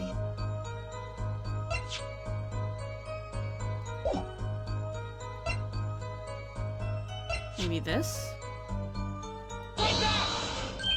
Aha! So this is it? The magical key to unlocking the illusion's dark secret? Tell us how it works, quickly! I can't bear the suspense. I was kind of hoping someone else would jump in at this point. Well, you see... Judge, I do hate to spoil some mood, but I haven't the faintest idea what he's talking about, and neither does he. Damn it. I'm a little confused too there, Apollo. Right, by which I conclude that I was wrong. Better luck next time, Pollywog. Mr. Justice, I'm holding you responsible for spoiling my mood. Shit.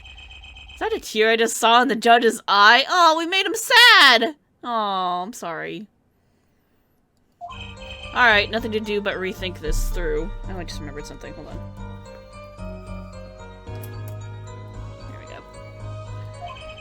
The key's in the video somewhere, I'm sure of it.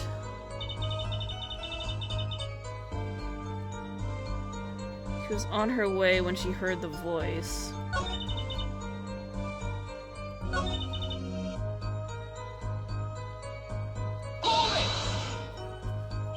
And it was Darian's voice you heard? Yes, I'm certain it was him. Matter best left for later, yeah? Put that forehead of yours to work on this illusion first. Hold on, I think the identity of the killer is a little more important, don't you? Important schmortens. Objection overruled. Tell us about the illusion. Shit. No use trying to avoid the problem at hand, Apollo. Trying to avoid the problem? This is a murder trial. The killer's the problem. Contradiction between Lemirwa's testimony and the video. Unraveling an illusion can't be so different from solving a normal case, right? Sorry, Apollo, I'm not telling. Not even if you make those puppy dog faces. Fine, fine.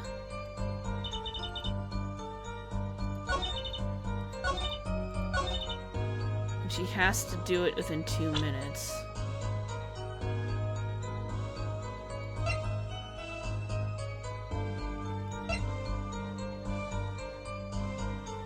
Huh.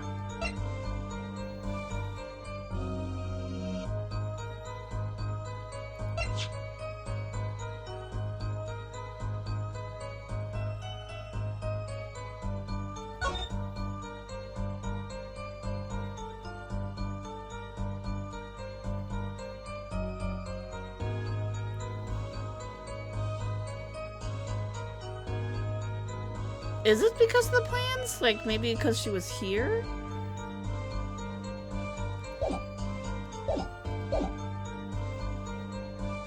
Wait, hold on. Let me try loading from the other place so I can... I want to load from the other one just so we don't have to do the whole thing again. So I could just go straight to presenting the evidence.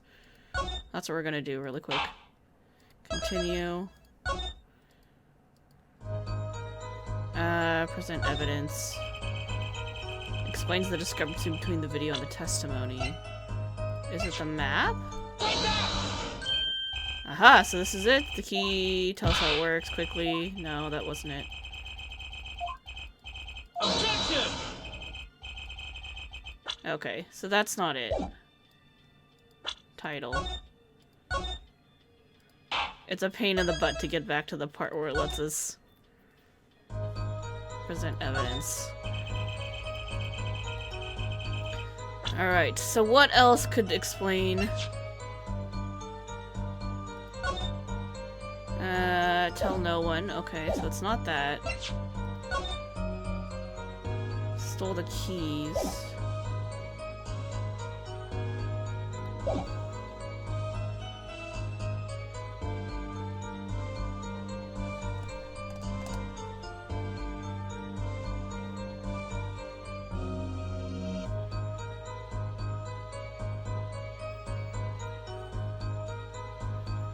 Time discrepancy is the issue here.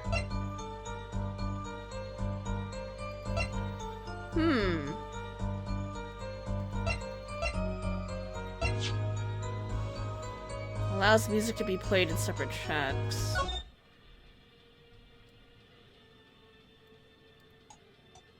That's just for guilty love. That doesn't have anything to do with this.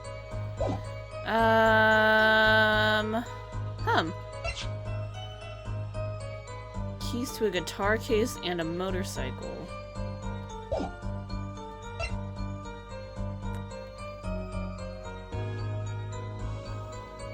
So where was she? It wasn't the map.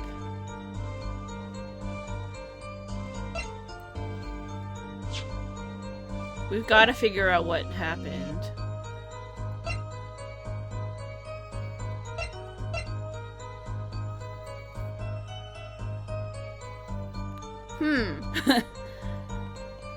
That's a toughie.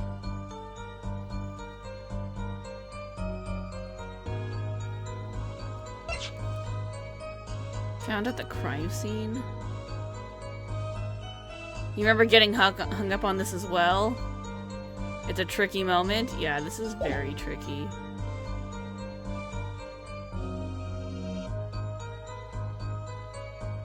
Is it your brooch? Lemirwa, do you happen to remember this brooch?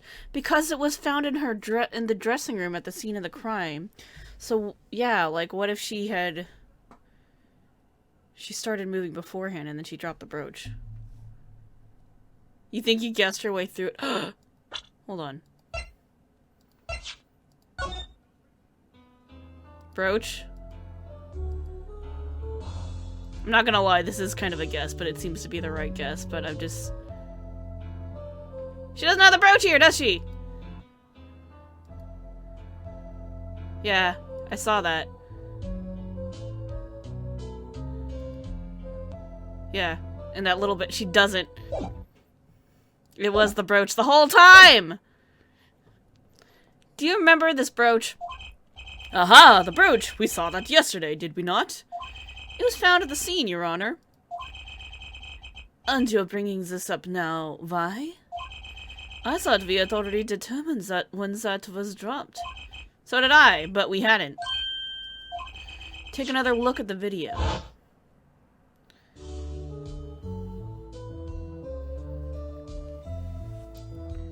Brooch?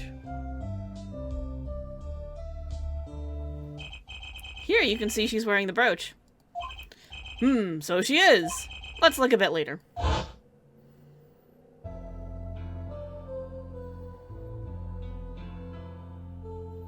No brooch! No brooch! What? The brooch? It's gone. What? Yes, the brooch disappeared in the short space of 20 seconds. And it takes a full minute to run from the stage to the backstage. Which means there can be only one explanation. An upcoming testimony screwed up your no Googling run? Oh no. The Lumiere we see before the Vanishing Act and the Lumiere we see after are two different people. What? The brooch was found on the floor at the crime scene. And not just on the floor, but on the floor directly beneath the air vent. Lumiere, tell me, did you drop the brooch on your way from the stage to the backstage? At the very moment you witnessed the crime? Yes, I think I did. Order! Prosecutor Gavin! From your expression, I gather you had no idea this was the case, Judge. I, of course, knew about it. I don't fucking believe you. What? Don't get me wrong, I wasn't hiding it. It just never occurred to me. That the switch and the shooting took place at the same time. So, I was right. There was a switch? There was. Just before the stage's tower rose, Lumiere was replaced. While we're on the subject, just who was this replacement for Lumiere? Why, the man behind the illusion, Violent Grammary. What?! What?! This dude?! How?! Dude, that's some, like, crazy magic.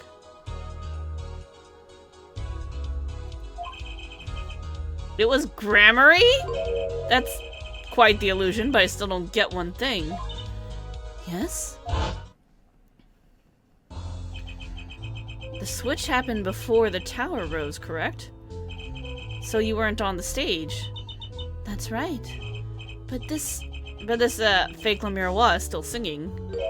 That completely changes the view of the footage. That man in the first bit. Yep. And she's pretty good. That's true. Come on, Apollo. That's an easy one. They were just playing a recording. So Gavin is on some kind of air guitar band, Charlene. Oh, you mean I'm wrong? When we play a show live, we play live, no recordings. Perhaps you can explain, Lumiere? Very well. Yes, do tell, and add it to your testimony. I had to keep singing even while I moved. How are you not heard? You were singing? Yes. Mr. Gavin expressed a dislike for recordings, so I used this. Wait, so you were singing the whole time? Even when you were crawling above the ceiling toward the backstage? Why should it matter where I sing when everywhere I go is the same darkness? But if you were singing while you were walking... That's right, wouldn't the shooter and the victim have heard? Yeah, that's my question. She was singing right over their heads after all. That is right, except they also blast the stage performance, so maybe they just didn't realize that was what was happening. Are you sure? You'd have to be pretty hard of hearing to miss someone singing in the ceiling. Once again, we come back to the state as a scene of the crime. What state? I know what he means. That old speaker, Apollo. The speaker? That speaker was blaring at the time of the murder. Ah, that's for monitoring the stage from this room. Monitoring? It pipes in real-time feed from the stage microphones. Useful for knowing when your set is coming up. Satisfied? That dressing room was fitted with a large speaker playing a direct feed from the stage. At my request, actually. So Lemirois singing in the ceiling sounded just like Lemirois singing over the speaker. Ingenious! Her voice was hidden by her voice! Lemirois? I have just remembered something. Do tell. When I heard the noise, the gunshots, yes? It startled me, so I stopped singing. What? I forgot the words I was supposed to sing. The song stopped? Thankfully, it was the very beginning of the second verse, so not many would notice.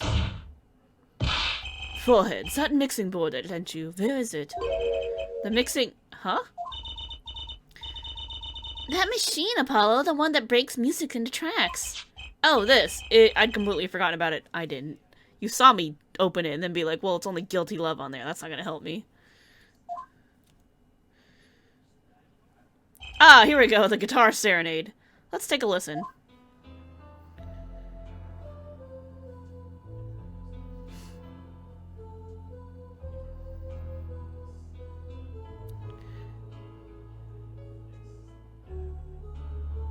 Forehead, clavier's getting serious. Yep.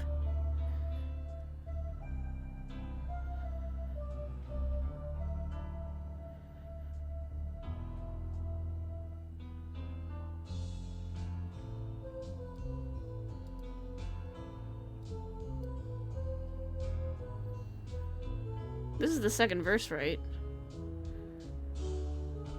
The song does stop there. It does? I must have missed it.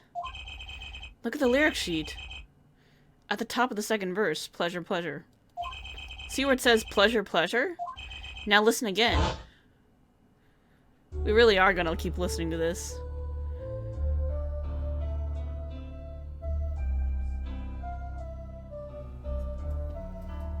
When he held onto the keys. Oh yeah, she was late. Oh, she only said it once. This is evidence indeed. I believe we are guilty of making a terrible mistake. The crime didn't happen during the third set. It happened during the second set, during Lemirois' ballad. If that is true, then no one on stage during the second set could have been the shooter. Which means that Darian Crescent could have done it. He wasn't on stage for the second set! There goes your alibi. Well, Prosecutor Gavin? Fascinating. I don't believe I've ever seen a trial turned around quite so thoroughly. Yet one problem still remains. What's that, Prosecutor Gavin? Air Forehead's theory does have a certain kind of logic to it. Be nice to the wall! Yet it is entirely based upon Lemirois' testimony. Yes, is there a problem with this? Well, it's quite simple, though it pains me to say it. What if she's lying to protect the defendant? But you have no proof! All I'm saying is that the truth is as yet unclear. Until we hear directly from some man himself. The man? You don't mean... Yes. He hopped on a train and fled. Though he is a friend and band... Oh, okay, never mind. Wrong. I thought we were gonna question Valiant Grammary, but Darian's good too. Though he is a friend and band member, Darian Crescent must take the stand. I see no other way. As someone with a new perspective on the case? As a suspect, to be frank. Oof. Oof! Look at those turning heads in the stands. Finally, the rat's coming out of his hole. And I'm ready to catch him. Darian Crescent, get ready for justice. Pompadour incoming, yep. This is as good a time as any to pause for a brief recess. The prosecution will summon the witness. Have him here and ready by the time we begin. I'm the last man who needs to be reminded of what his duties are. Very well. Court is adjourned for a 15-minute recess. To be continued. Alright, we're gonna save.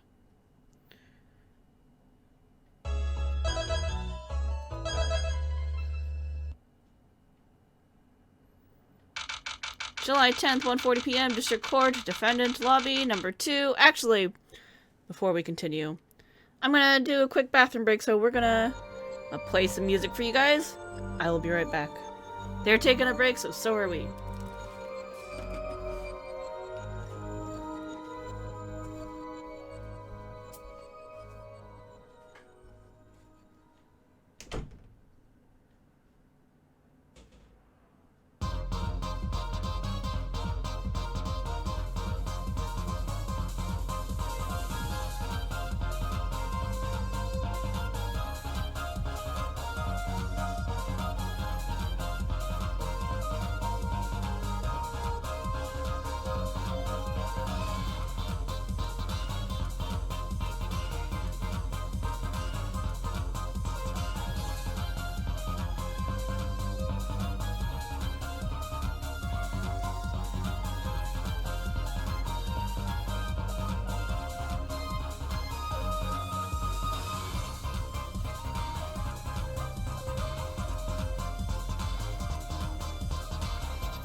Hey, we're back. Alright. I stretched, took a break, walked around the house for like a minute, so I'm all set. I'm all set. I'm ready. Oh, that's a really good place, musically. Okay, here we go.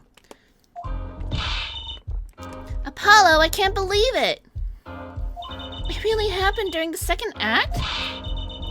And right in the middle of Lemire Wa's performance? Why she was in that air vent and that switch and the flaming guitar. When you link it all together, that's what you end up with. I knew you had what it took. Oh, it's Phoenix! Daddy! Mr. Wright! You believed in me? Not really. Huh? I just thought that'd make a cooler entrance than say, hiya. Why do you even bother hoping? Or why do I even bother hoping? Yep, it's Hobo Wino Phoenix. Where have you been lately, Daddy? You haven't been coming to the office at all. Sorry about that, Trucy. I'm on a secret mission. Secret? You mean like you're undercover? Like Mr. Latouche, only shorter and not as well dressed. Oh no, what if you're shot too, Daddy? How would I do a thing like that to you? Anyway, I'm off for a while again. Huh? You're leaving? Oh, one thing before I go. What? Good luck. Right. Is that all you came to say? If Phoenix was shot, he'd survive out of spite. True. Very true. I think you have things pretty much under control. You'll get Machi Tobai off the hook, no doubt. Yeah, but you're after that detective, aren't you? Darian Crescend. It won't be easy proving he did it. Especially not under the current court system. Oof! The current court system? What did Prosecutor Gavin say during the trial? Your case is based on one fragile assumption. Namely that our Diva Divine is telling the truth. But what about all the proof? The brooch and the switch? A piece of jewelry and a lyrical blender. There are plenty of other ways to explain these things. The flaming guitar, too. All because you lack definitive proof of their connection to the case. But... If the sultry songstress is lying, your case melts like butter in a frying pan, leaving behind the faintly singed scent of failure. So what do I do? Like I said, good luck. And be aware that it will be impossible to prove his guilt by conventional methods. Ugh. Oh, that reminds me. I have something to give you from our detective friend.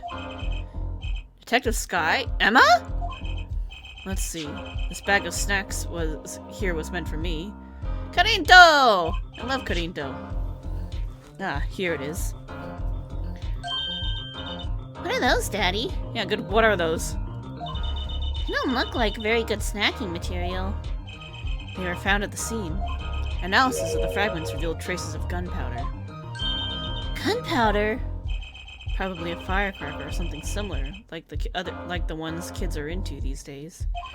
Those fragments were found under the sofa at the scene of the crime, actually. Under the sofa?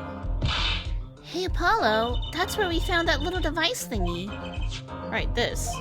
Well, finally some evidence that makes sense. Burnt fragments added to the court record. Huh. What the hell is this? That's all for me, I suppose. Hold on, I need to look at this.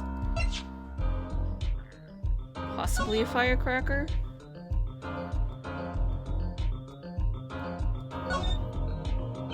So, you think this was some kind of firecracker? Yeah, one of those noisemakers like you shoot off on New Year's. Did you know that in China they use firecrackers on New Year's to scare off evil? I did. So it's kind of the same thing. Really? I had no idea. Well, did you know this? It takes more than 500 peanuts to make one 12-ounce jar of peanut butter. Holy crap! You learned that this year? I've always known that. I'm pretty sure I've told you before, too. At least my useless fact had something to do with the evidence.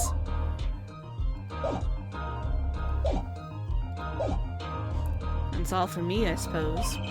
See you after the verdict, maybe. Right. Every man has an igniter inside of him. Excuse me? Find Darian Kushen's igniter and set it off. And he walked out the door, just like a magician. Normally. What does he want us to do? No conventional methods? What does that mean? Set his hair on fire, Apollo. I guess we just have to take his advice and hope it makes sense when the time comes. I guess. We're almost at the finish line. Hang in there, Trucy. Gotta nail this dude. Alright, July 10th, 1:55 p.m., District Court, courtroom number 3. Court is now back in session. Prosecutor Gavin, where's Detective Crescent? In the witnesses' lounge, ready to be called at any time. Very well. Might I add, I don't believe any of this. Darian was the first detective I ever worked with. We stopped working together when he moved to Criminal Affairs, Division 3. But his guitar playing, it fires my imagination.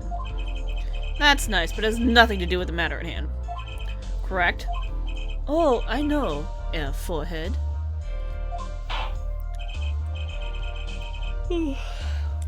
Very well, call the final witness to the stand. Detective Darian Crescent.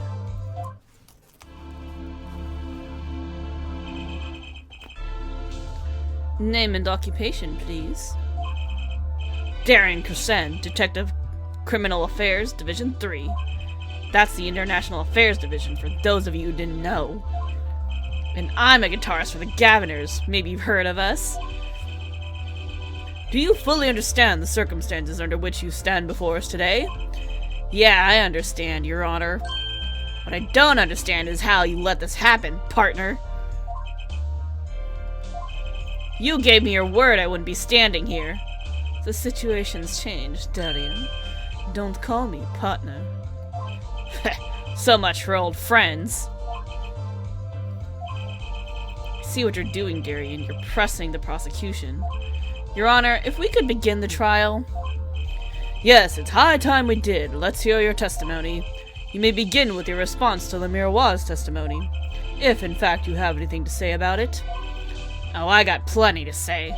Lying must be a national pastime in Virginia. And wherever you're from, Mr. Justice, ha! Conventional methods are out the window, huh? Here goes nothing. Darian's rebuttal. We used to do a lot of rebuttaling in Miles Edgeworth game. The diva's lying, plain and simple. She's got nothing to back up her story. In the first place, she never heard my voice. She forgot the words because she heard gunshots. Didn't Detective Emma Skye hear those gunshots during the third set anyway? The shooting took place when I was on stage, man. So you claim Lemiroir's testimony was a lie? Hey, don't get me wrong, I dig what she's doing, trying to protect that kid. She's got the court eating vague statements out of her hand just because she's blind. You go too far, Darian. Look, all I'm saying is, you got a reliable witness. Why not listen to the detective? Detective Skye. I see. Mr. Justice, you may begin the cross-examination. You didn't waste any time finding our weak spot. I can't do this with Lemiroir's testimony alone. I'll have to find some other way to prove when the shooting took place.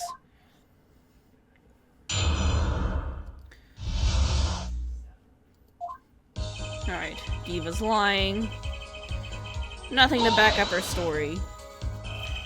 You don't have any proof she was lying. Oh yeah, kid, he's saying I lied? No, I'm just saying, Hello, glare back at him. I couldn't help it! I flinched by reflex! Did you share all your facts about this guy? I know it's like crescendo and that's why his hair is like pointy. And all the shark teeth. His shark motif is pretty funny, honestly.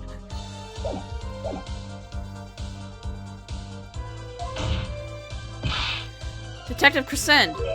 Yeah, what do you want? Nothing. Hello, chin up, back straight. You're wilting. This guy's hard as nails. He makes Walkie look down my cooperative. Look, there's no way the diva remembers my voice. You never heard his voice? You never talked to her even though you were playing in the same concert? Not a word as far as I can recall. But weren't there planning sessions or something? Gavin took care of all that himself. There's no pun with his first name, weirdly enough. Huh. Darian wasn't involved in any of some meetings with her. Ugh. As if you can just go around remembering everyone's voice like that anyway. Only an idiot would believe that! Lemiroir's hearing is very sensitive. She could remember him if she heard him, I'm sure of it. Just can't prove it. And I need proof. Forgot the words because she heard gunshots as if. We know she missed the words. The mixing board proved it. Oh yeah, there was a mistake, but blaming it on gunshots is just a lame excuse. What do you mean? The mixing board proves what? Proves there was a mistake in the song, a miscue. So, she just flubbed it up big time, that's all. She spins a story about a gunshot to protect the kid, and cover for her own goof. Man, I'd have to hand it to her. She wasn't sticking it to me at the same time. Darian, watch what you say. Lemiroir is an artist. She just flubbed it up? That's no small accusation for a performer of her caliber. Heh, she got to you alright. I can see it in your eyes. I tell you, most of her stuff is so pretentious, it's way over my head. I'm detecting a rift in the Gaviner's ranks. Anyway, she's too close to the defendant. Her testimony can't be trusted. You ask me, I'd go with Detective Skye's story at the drop of a pick. Okay, Shark Boy.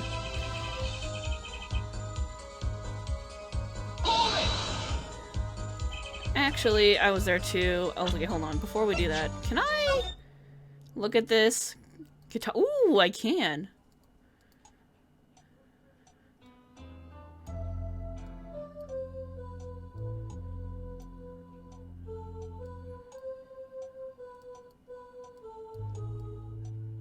Okay, so this is the one we want to listen to.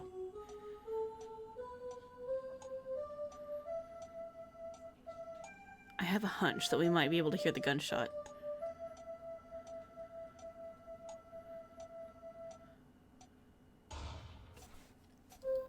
Because she was there with the mic on, it makes sense that we would hear the gunshot.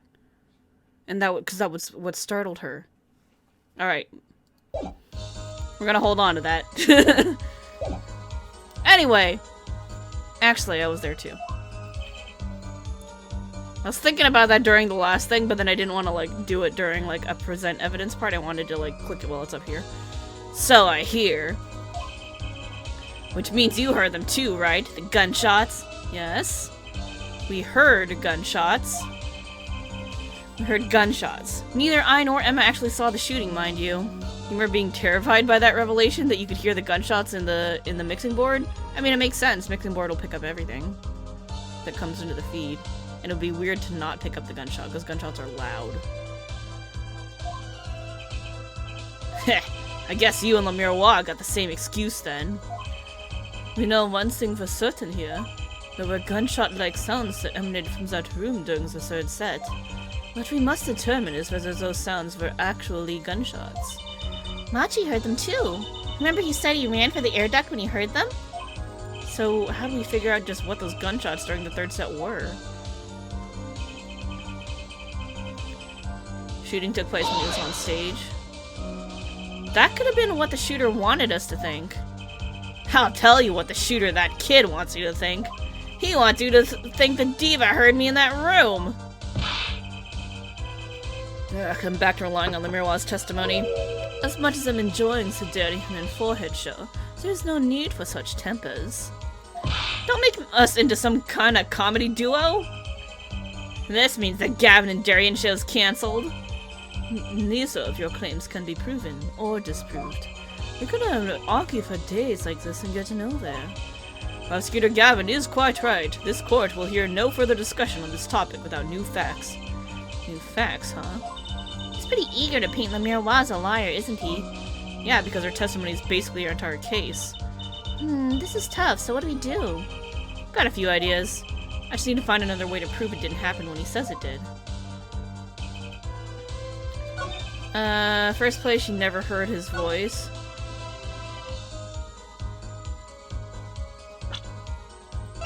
I think this is where we call bullshit. Ready? Objection! Remember this, Detective Crescend? Mixing board? What about it? Seems there was clear proof left behind. Right here in Le Miroir's song. Her song?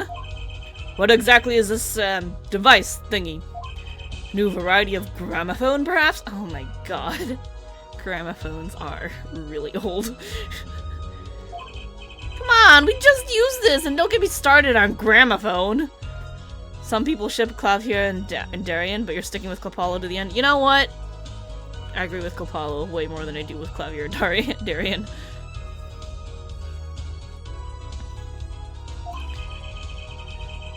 This device was used to record the performance part by part. He's trying, this judge. Yeah, he's trying. Part? You move the sliders to adjust the volume. Each instrument is adjustable separately. Le Miroir's voice is included. Oh-ho! But what does this prove? According to Le Miroir's testimony, at the moment of the shooting, she forgot the words to the song. Ah, you intend to examine the recording at that moment, yeah? We might even hear those gunshots. Exactly. Ha! Ridiculous. How are you supposed to hear gunshots back in that dressing room out on stage? Have you forgotten, Darian? We were all wearing these headsets. Oh. You were all deeply involved in our performance, but Le Miroir's headset would have picked up what she heard all the same. Then let's get to analyzing that recording right now. Lemire Wa stopped singing when she heard the shots fired. Find that spot and I'll find the gunshots.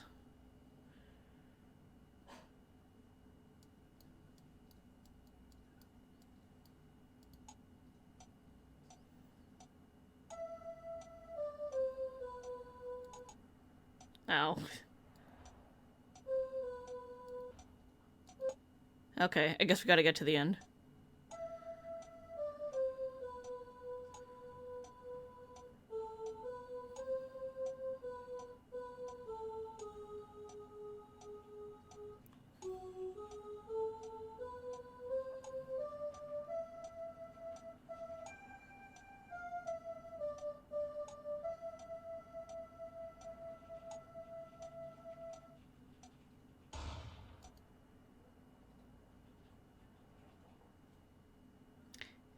It's like right on the edge.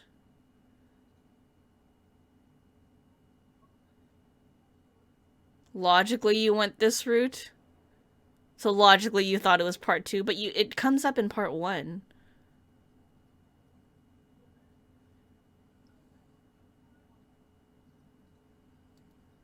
Well, I've located it. Now what? How do I present it?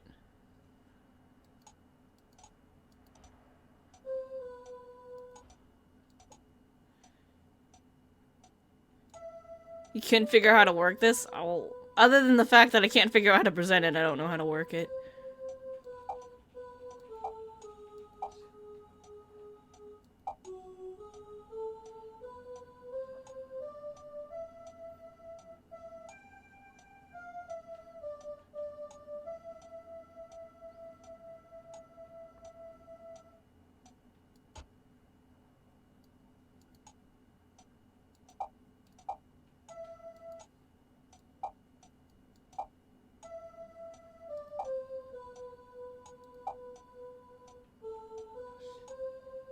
How do I do this? The whole aspect of mixing was alien to you?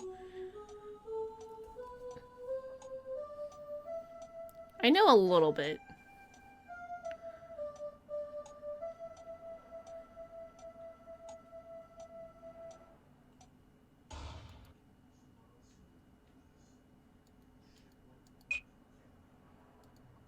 Oh, you just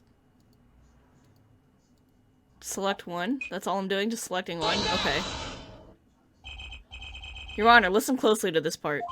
This is the track with the Lemire Wa's vocals.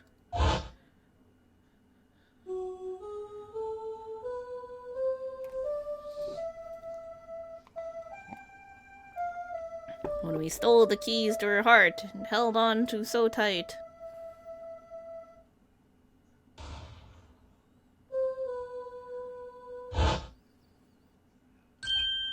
I did hear something faintly there, yes! Why, it sounded like a gunshot!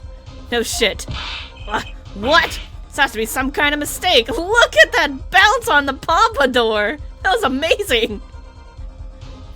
That was perfect. Oh, the sound was coming over the headset along with her voice. In Darian's distress bites, he faces the other way. This makes his crescendo hair look like the opposite of decrescendo. Oh, that's funny. Gavin, you're crazy, man. Crazy! An upstanding prosecutor like you even listening to this weak evidence? Man, you can barely hear that. How do you know it's a gun? Perhaps it is you who are hard of hearing, Turian. It sounds like a gunshot to me. Admit it, you lost Detective Crescend. Okay, so what about the gunshots Detective Sky heard? You heard him too, didn't you? Don't even think about telling me you were mistaken. Were you thinking of telling him that, Mr. Justice? No, Your Honor. Detective Sky and I clearly heard what sounded like gunshots. But they weren't. What? And I have evidence that proves it. It's the fucking firecrackers, wasn't it? Then I think you'd best show it to the court, and let us see this evidence. If you would, Mr. Justice. The evidence showing what we really heard is this. Fucking firecrackers. That makes sense. Firecrackers can sound like gunshots, potentially. Take that! Something things were found at the crime scene after yesterday's trial. What things? That explains why the igniter was down there. The first was this small device. That's a remote-controlled igniter. Correct. And one more thing. What are those? The remains of something burnt? Not another guitar, I hope. No, it's way too small. Traces of gunpowder were found on these fragments. We have a report that it was something like a firecracker. How did Gavin know about this? What, do you think Detective Sky works for you? I received the report this morning before coming here. That's when I made my decision, actually. What decision is this, Prosecutor Gavin? I registered Darian as a witness in today's trial. Just in case. Ooh, he knew! He figured it out! This raises another possibility. Those gunshot-like sounds heard during third set could have been 2 firecrackers rigged to go off by remote control. He's angry. Oh, is that why Darian missed his cue? You got an active imagination, don't you? But you shouldn't say every little thing you think. Your explanation there seems a bit too convenient to me. How so? So, you're saying these firecrackers just happened to go off? Right when 2 witnesses came walking by? Ha! That's right. Darian was out on stage when it happened, Apollo. How would he know someone was backstage right then? The firecracker goes off in the forest and there's no one there to hear. Get my drift? Why go through the trouble, man? How to explain this? You may not look it, but Darian is a gifted detective. Show any weakness and he's sure to find it. You may not look it, partner? Gee, thanks, man. That reminds me. I happened to pass through that very hallway several times that day myself. And I saw something odd there just before the third set. Something odd? A headset. The kind all of the band and staff members were wearing. Yeah, I found that too. That's right. We picked this up in front of the door to that dressing room. What if that headset wasn't dropped but placed? And what if it was turned on? So he could hear when somebody was in the hallway. So he knew when to push the button, the remote control. Ah, clever. You could hear what was going on in that hallway, even if you were out on stage. Feh! Whose side are you on, Gavin? Listen to me, Darian. There are no sides in a court of law. In any case, I believe a case has been made. Gunshots were heard during the second set. Hold on, this is bright. Which means Amirva's testimony was true. Ah. Order! So, she was telling the truth about what she heard? There are no sides in a court of law, eh? It was the other man speaking, not Mr. Latouche. That's your job, Clavier? Yeah. Well, what did he say? It's over. Press the switch. Now. Just after that, there was a gunshot, and then the guitar caught on fire. Detective Crescent, you weren't on stage during the second set. You could have done it. But why did we only hear 1 gunshot on the recording? Weren't 2 bullets fired from this weapon? Lemire Wah was moving through the air vent, Your Honor. She must not have been close enough for her mic to catch the first shot. And then, as she passed over that dressing room, the gun fired again and Mr. Latouche's life was taken. Well, Detective Crescent? He is sweating bullets. Once again, I'm reminded of something. What now? What now? Our performance that day. Your performance? Seeing the mixing board jogged my memory. You were there too, Air Forehead. What is it with today? Problem after problem. Ugh, tongue! My hog won't start, my guitar case is busted, my guitar has been burnt to a crisp, and to top it all off, someone's dead. And then there was that performance just now. What was that all about?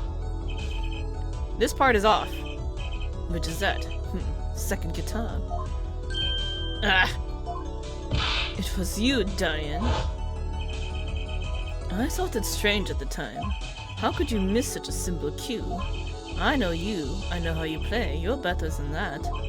Yeah, well, hi. You what? And Prosecutor Gavin, what are you getting at? That he was distracted and was listening in so he could push a button? I'm talking about the murder weapon, Mr. Letus's 45 caliber hand cannon. Oh, did it hurt him? And that was why he missed? As we have learned, even the shooter doesn't go unscarred with a revolver that size. That kickback is enough to dislocate your shoulder if you're an amateur. Wait! You mean his playing was affected because he hurt himself shooting that revolver? Ha! You're forgetting something. Yes, Detective Grisend? I'm a trained police officer, you know. I've had firearms training. Plenty of it. I'm no amateur. The standard sidearm issued to a police officer is a 38 caliber weapon. A much tamer beast. Also, the murder weapon belonged to the victim, Mr. Letus, which suggests there was a struggle between killer and victim. So, the killer might not have been holding that revolver correctly when he fired. Is that what you mean? The thought had occurred to me, yes.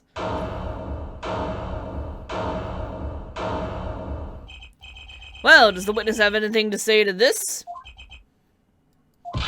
Detective Grisend?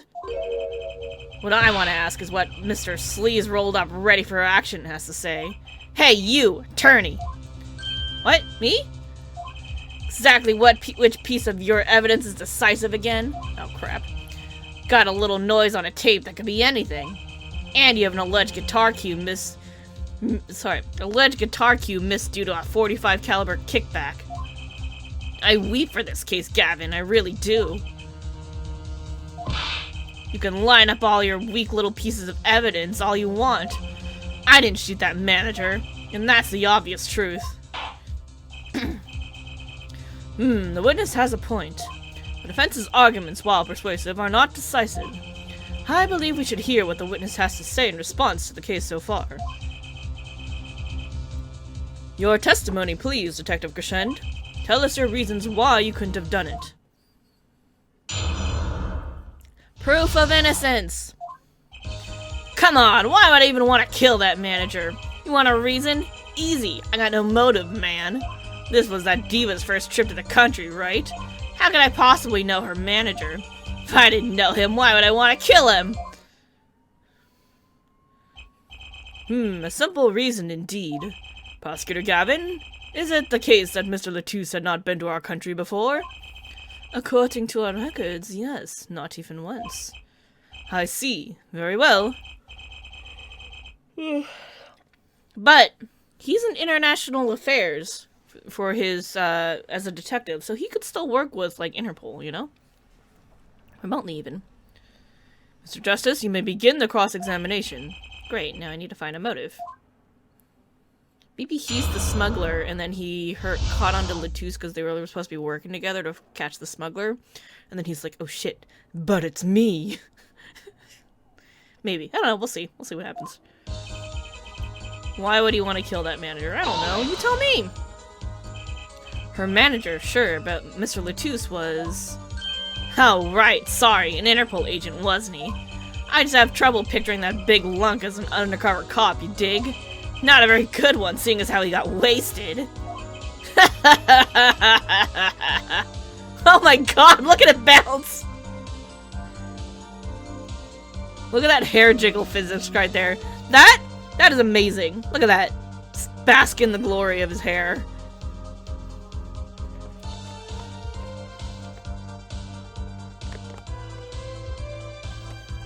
The Ariana Man is dead.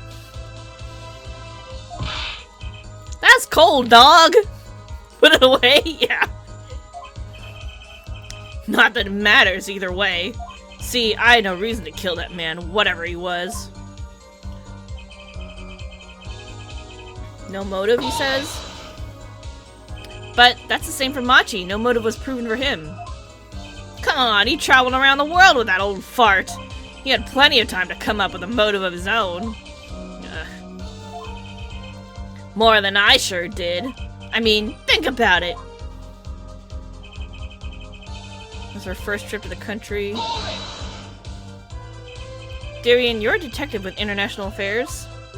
Yeah, what of it? Even if this was Mr. Latusse's first trip to this country, you still could have met him prior to the concert. Huh? Or don't you take any international trips in international affairs? Yeah, that'd be kind of weird, right? That's right. Well, Detective Crescend, that's your game, is it? Guess I'd better confess then. Confess? Yeah, it's a bit of an embarrassment, but I've never been sent overseas. Oof. What? But you're an international... See, me and Plains got a difference of opinion. We don't like each other much. My condolences, Airforehead, but he's telling the truth. He's never set foot outside the country, I can guarantee it. As it turns out, my division has plenty of work to do locally as well. That's so unfair. How could he know the manager? So you didn't fraternize with him at all during the concert? Fraternize? I don't think we even exchanged a single word! As if anyone would want to talk to that old Eastern blockhead. Now the ladies, that's a different matter altogether. So you see... If you didn't know him, why would he kill him? You sure about that? What? What? Wipe that look off your face before I do it for you. Listen, you try throwing out one of your wild accusations. I'll throw it back at you so hard you'll forget what you're accusing, who you're accusing of what. Airforehead, perhaps it's best if you let your evidence do the talking, yeah? Man, what evidence? That's what I want to know. So he's using this motive as question as ammunition, huh? Well, I've got ammunition too. Evidence.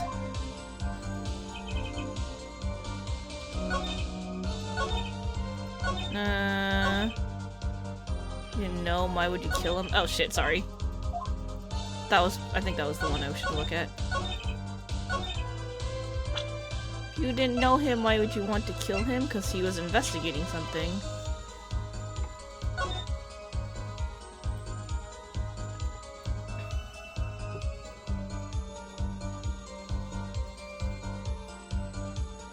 Oh, sample. Sample, huh? Think they put a big enough label on it? Maybe it's to keep people from eating it by mistake. Yes, they might think it was an otherwise tasty white lump of plastic. Maybe it's the manufacturer? Sample toys when you can't afford the real thing. Sounds like a company Mr. Wright would like. Oof. That shade. Why would you want to kill him?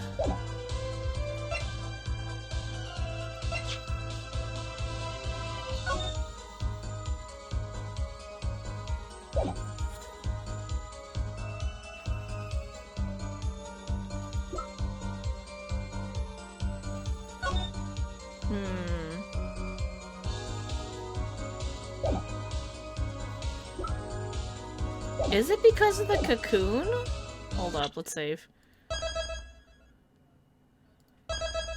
No, we're not returning.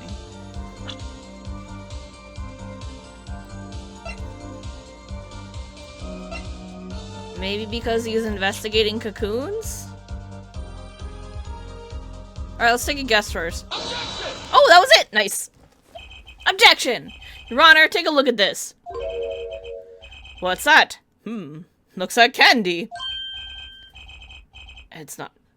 Don't look it, please. Detective Crescend, ever seen this? Looks like a piece of candy. What it is evidence. Don't look it before you try it. Specifically, this is a replica of a cocoon. It was found among the victim's belongings. A cocoon? Never seen one that color. It is a variety only found in the Republic of Virginia. Nowhere else. Alright, but what is this cocoon replica doing in my courtroom? Surely this has nothing to do with the motive for killing Mr. Latouche, does it? Oh, yeah, it has plenty. It does! Wait, I think it does. You don't sound so confident, man. A cocoon? Is it one of those silky cocoons? The kind that you can make, well, silk out of? Not this one. This cocoon makes a powerful curative. A curative? For what? Apparently it is most efficacious at treating a disease thought incurable. It is the only medicine of its kind. However, it is illegal to take one of those healing cocoons out of Virginia. Whatever for? If it's such a miracle cure, why not share it with the world? Yeah, that's what I've been wondering. We looked into the matter at some length. Apparently, it isn't difficult at all to manufacture the remedy from the cocoon. Yet if you change the process only slightly, you can easily make a large quantity of something else entirely. A deadly poison, in fact. Ooh, yep, that's a reason to control the substance. What? There was an incident several years ago where some of these got out onto the black market. It caused quite a commotion in the global community. Social media was kept largely unaware. Intriguing. All this has led to a strict ban on the cocoon's export. One rigidly enforced by Interpol, among others. Interpol. Right. The victim, Romain Latouche, was an Interpol agent. Detective Crescend, you insist on referring to him as a manager. But that is misleading. Romain Latouche wasn't killed as a manager. He was killed as an undercover agent. So I was trying to smuggle this gumball into the country? That what you're trying to say? I'm saying that could well be a motive for murder. Hell, so I was gonna sell it on the black market and make myself a pretty penny? Ridiculous! I mean, totally unthinkable! Unthinkable, you say? Why? Perhaps it's time for another testimony about this smuggling of cocoons business. Cocoon smuggling! How many testimonies is this dude gonna get? International Affairs got a memo about these cocoons. Interpol's all hot and bothered about him. Can't sell them on the black market, too dangerous. Yeah, cocoon smuggling ain't exactly lucrative anymore. Man, I'm in International Affairs, I know the deal! What if he did it for a good reason? Because, remember, incuritis is what the Chief Justice's son has. So maybe he was trying to smuggle one to cure the son. Uh-oh. Indeed. Interpol wanted these cocoons bad enough to send Mr. Latouche undercover. You kids think up the craziest things. But no way am I gonna risk life and limb just to get my hands on some dirty cocoon money. Not the most noble of statements, but duly noted. According to the reports, these cocoons top Interpol's list. Selling them to an underground organization would be risky. Very well, you may begin the cross-examination. There's only one... This is the only motive I've got. He was up to something, and I'm gonna find out what. He was trying to help the Chief Justice, I bet. I bet. Bet! Why else would we get that newspaper? That's just weird.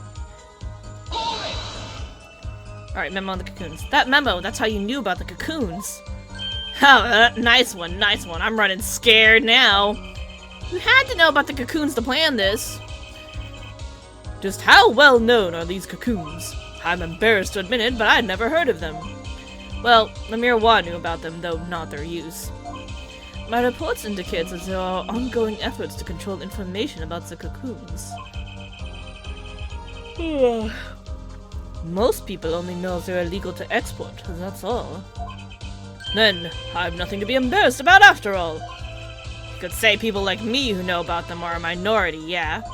And that includes everyone in International Affairs, man! And everyone in Interpol, too, for that matter, yeah.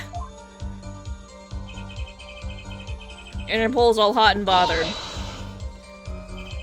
So, there were other Interpol agents like Mr. Latouche? All over the world, likely. Deep undercover, most of them. That's why these cocoons are too hot for the black market. You don't want Interpol sniffing through your wares. Most came to the conclusion that... Can't sell them, too dangerous. Dangerous? Yeah, Interpol finds you, they arrest you on the spot. Or another marketeer might think you're a part of a sting and take you out himself. Times have changed. Cocoon smuggling ain't lucrative. You think you struggled with this testimony? The only thing I can think of is the damn newspaper. But wouldn't scarcity drive up prices? Yeah, and attention. Every gangster and his brother would want a piece of that action. They'd turn your forehead into a Swiss cheese before you could say objection. Maybe we could get him to cut his hair, too. Who's on trial here again? Man, you so obviously know nothing about the market. And that's a bad thing. Don't even try to mess with me about this stuff. He's in international affairs, he knows the deal. Which is why you know how to find a loophole in the system. Hey! You can say what you want about me, but back off of international affairs. There ain't no loopholes, okay? What do you think you are? What do you think we are, Boy Scouts? That wasn't when I was trying to... Damn, Darian. It's as you say. There are no loopholes, at least in the case of these cocoons. International affairs, Interpol, and Virginian customs are all watching. See, we know what we're doing. Not like some yipping little doggies that lap up every word that diva says. Why, I oughta... what? You want some of this? Chill, both of you. Must do this cool, yeah? Yeah, screw cool. I want this guy's head on a stick. The replica has to be the key to his motive. There's gotta be a way to find out what he was up to. Hot and bothered. Can't sell him on the black market. He's in international affairs. He knows the deal.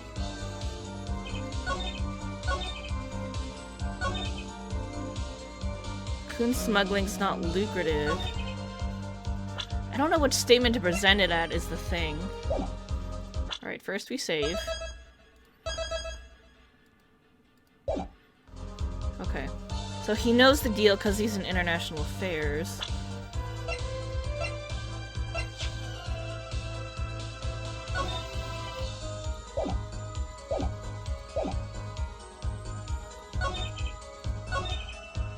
Can't sell them on the black market. What if you're not trying to sell them? We're just gonna have to try this on different statements and see what sticks. Oh, there we go! Objection! Right, first try. Nice. Totally knew what I was doing. Something... It's not what he would choose to do. I would... I don't know. I missed what he said. I was too excited. How clueless are you? Everyone in the market's dangerous. Second they found out I was a cop, I could kiss my keister goodbye.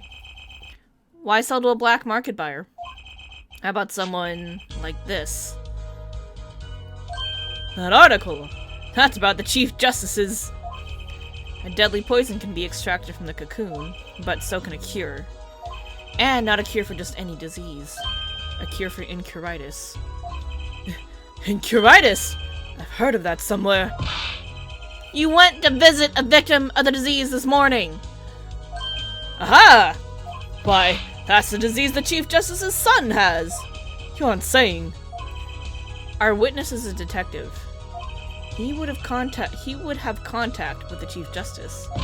You are saying the Chief Justice would never deal in contraband? Not even to save his own son's life? But even if the deal went through, why, it'd be an international scandal! That's Detective Crescen's insurance. If word ever got out, the one with his neck on the line would be the Chief Justice. Detective Crescend, is this true? First I'm a murderer, and now I'm a smuggler? How many crimes are you trying to pin on me anyway? Both. Distasteful as it is to think about, if the Chief Justice were the buyer, why, a seller couldn't hope for a better deal. Very cowardly seller. Don't let sleaze over there trick you. So I made a deal with the Chief Justice? Where's your proof? Well... Oh yeah, and you're forgetting one other very important thing. Do tell. Interpol isn't the only ones out there watching this. Virginian Customs barely sleeps, they're so worried about cocoons getting out. So we were informed. Let's continue with the cross-examination. Virginian Customs is very thorough. Everything and everyone gets checked. Just how strict is this customs check? Way strict. They keep planes on the ground for hours. I do recall it being a bit extreme. They were even confiscating gumdrops and marshmallows. Yes, it would be hard to distinguish them. That's right, Gavin was in Virginia, wasn't he? I remember setting off some metal detectors several times. I had to practically strip naked to walk through. Damn! Damn! Here's a travel tip for you, Gavin. Leave the bling at home, you glimmerous fop. How could you say that to your boyfriend? Cocoon possession will get you arrested on the spot and then sentenced to death. That's pretty extreme. Virginia has this rep as idyllic, there we go, laid-back place. Truth is, they're beyond hardcore with security. So the Republic of Virginia is a peaceful, pleasant country. So this level of security shows us how truly concerned they are about these cocoons. That's the situation. Hey man, if there's a way to get cocoons out of there, I'd sure like to know. You're in a position to know quite a bit about smuggling. Yeah, I need to know a bit for work, sure. But all we get are reports of the failed smuggling ops. Not exactly something you want to go copying. But if you want, I could tell you a few of them. Maybe you'll succeed and get rich! I would be interested in hearing, purely from a legal perspective, of course. I weep for our judicial system. Judge! Darian's name in Japanese means like cocoons. Likes cocoons? Really? Oh, that's hilarious. That's too funny. The replica has to be the key to this motive. There's gotta be a way to find out what he was up to.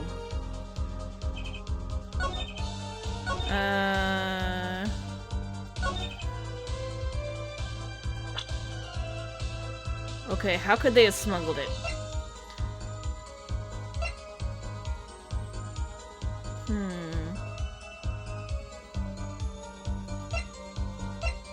What could they have done to smuggle it?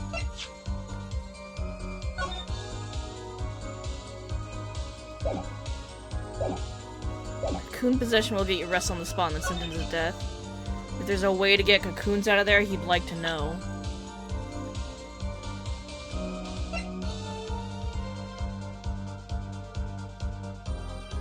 What could they have done to smuggle one out?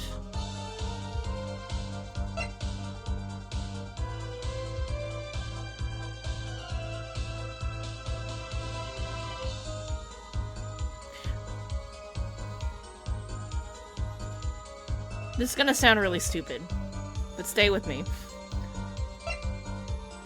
What if it was in the guitar? When she handed over the guitar to him. She's like, oh yeah, you can have them. Like, maybe she didn't know about it. But would they check the inside of the guitar? And maybe that's why he was like, I need to set this shit on fire to destroy the evidence?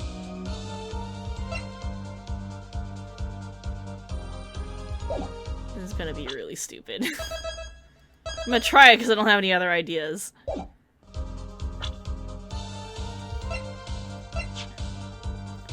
It's a gift sent from Virginia, and it got burned. Objection! Nope. Wait, yes? Yes, that was it? Actually, there is one way. What? Oh my god, I got it. That was like a blind guess. I was like, alright, what came from Virginia that they used? Well, the guitar was a gift from La Miroir, and they did set it on fire, which suspiciously is something that you would do to destroy evidence. One way to get something out of the country, no checks. What is it? You become a prosecutor. A prosecutor? I don't believe it. Believe it, Prosecutor Gavin. What was it that you told me yesterday at your office? It was a beautiful instrument. It was played lovingly for many years. A guitar befitting of a woman like La Miroir. How did it end up here? I mentioned how much I enjoyed playing it that night, and she made a present of it. Why didn't Darian just hide the cocoon in his hair? That would have been pretty good, right? So this guitar is from Virginia? That it is. We couldn't carry it on the plane. Changes in air pressure and humidity ruined the wood. So we vacuum packed it in the Miwa studio. I used a special shipping service available to me for transporting evidence! Ah, it was shipped specially through evidence! Oh, you sneaky bastards! I didn't even think about the shipping method. I just thought they wouldn't check the inside of the guitar, but if it's packed away as evidence, they wouldn't want to fuck with it. Okay, you got me. They brought it right up to my office for me. Pristine and untouched. Did I get that right, Prosecutor Gavin? Untouched? Quite. The guitar was wrapped in several sheets and vacuum packed in Virginia. The pack was untouched until the day of the concert. Until the day of the concert, when it was conveniently there for them to just like, whoop, and just take that out of there. That's why they stole the key to his guitar case, because they needed to get the shit out of there.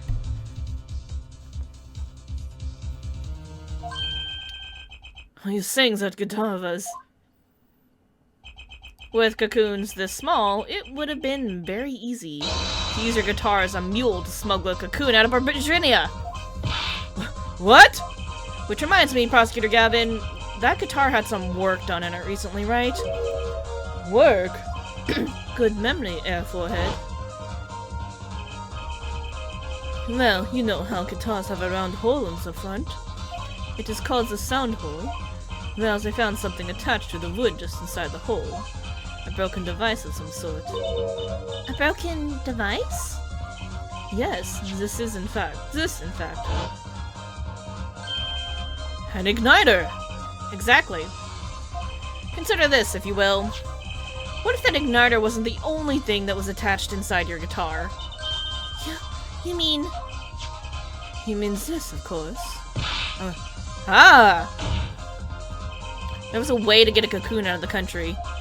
They could use picky Prosecutor Gavin's privileged guitar as a mule. And who better to do that than someone with access? Like a member of the band. Yuck!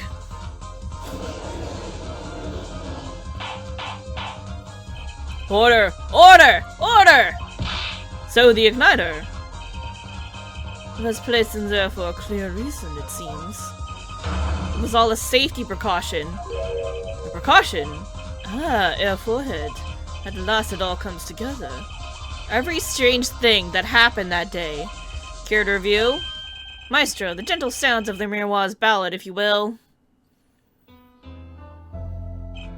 First, my keys were stolen. A harmless misdemeanor, which forced me to break the lock on my guitar case. The key was stolen to retrieve the cocoon from the guitar. I see. But things didn't go so well. The smuggler wasn't counting on the guitar being wrapped. Only a member of the band could get near that case. Unwrapping the guitar would raise too many suspicions. Then the concert began. Right about this time, a very large problem presented itself to the smuggler. What's that? Mr. Latouche. Ah! Mr. Latouche, an undercover agent, was onto something. He would have known about the guitar. He'd only have to check the shipping records. So, Mr. Latouche tried to examine the guitar himself. If the cocoon were confiscated then, the gig would be up. The only thing left for the smuggler to do was to get rid of the whole lot. It's over. Press the switch. Now! The guitar burst into flames, and the cocoon was lost.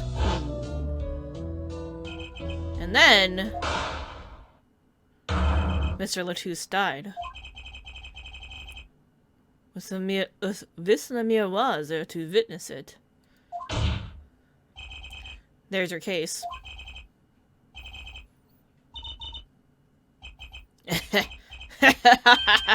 Brilliant, man! Detective Grisend! I gotta know, you make all that up on the fly? For a made-up story, it makes a great deal of sense, Darian. The Republic of Virginia? Sorry, man, but I haven't even been there. True, you haven't. Ha! Let's see you make up a story for that, kid. How'd I hide the cocoon in the first place, huh? It's not so hard to imagine. You would help. A Virginian accomplice. That's all. That you had an accomplice was clear from the start. The voice the miroir heard proves it. It's over. Press the switch, now. You made this transmission from backstage. Well, your co-conspirator was on stage. But who was it? This is it, the coup de grace. And for once I know what I'm doing. It was the kid. That's why he was so afraid and he knew about the cocoon. There's only one person who could have helped him. Let's hear what Mr. Justice has to say then. But be warned, also the switch was found in the piano. With a great accusation comes great responsibility. Make up your answer on the fly, as it were, and you'll be harshly penalized. Are you ready, Mr. Justice? What if I'm wrong? It makes me nervous when you're like, we're gonna double penalize you. Who was the smuggler's accomplice? The kid. Ooh, take that! There's only one person who meets all the requirements of the accomplice. And that person is the defendant, Machi Tobai. But, Mr. Justice, he's your client! A defense attorney accusing his client? That's a new one. Hey, I'm only accusing him of being an accomplice to smuggling, not of murder. And this is a murder trial. Your smuggling trial can be something else. Which I'm gonna stay out of that. I assure you, no one is more unhappy about this than I. But I'm here to defend him in the murder of Mr. Latouche, and I stand by my statement earlier that he is innocent of that particular crime. Indeed, the defendant is Virginian. He does meet the basic requirements to be the accomplice. But what if it was, in fact, Le Miroir? It couldn't have been. Well, you seem sure of yourself. The reason is electronic signals, Your Honor. Electronic signals? Recall that this remote only works at a range of 30 feet. Beyond that, it's useless. Yes, that's true. Now, think back to the testimony. When the shooter made his transmission, Le Miroir was in the air vent, right above the dressing room where the shooter stood. Let's look at the stage diagram. This is the area that the remote could reach from the air vent. Well, looking at this, it seems that Le Miroir still could have done the deed. No? When the shooter made that transmission, the stage was slightly different than shown here. It was in the middle of the guitar serenade. That means the platform was raised. Part of the stage was raised. Prosecutor Gavin and Le Miroir's stand-in were in the air. They were on a tower which happens to be 15 feet tall. In other words, the remote control couldn't have worked from Le Miroir's position in the air vent. Ah! Well, Detective Crescend, what do you say to that? Your Honor. Yes, Detective. Could we see the video where Gavin's guitar burns? Just one more time. Well, I don't see why not. What? Don't tell me he has a way out of this.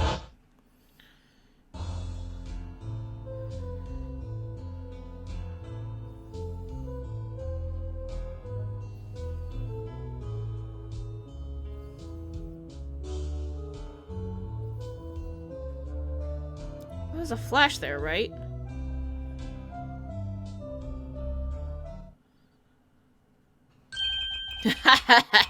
Too bad, so sad, punk. What? Punk? First you were sleaze, then kid. No punk. You're losing rank fast, Apollo. What exactly were we supposed to see in this video? The problem isn't what we see, correct, Darian? Right, it's what you hear. We are musicians, after all. Oh, son of a... Care to explain for us non-musicians? Sure thing, punk. Let me get your yarn straight first. You're saying I ordered the wee pianist to set off that igniter? That right? Yes. Well, in order to do that, he'd have to press a switch. Am I right? Okay. We'll take another listen. Pay attention to the piano. Piano.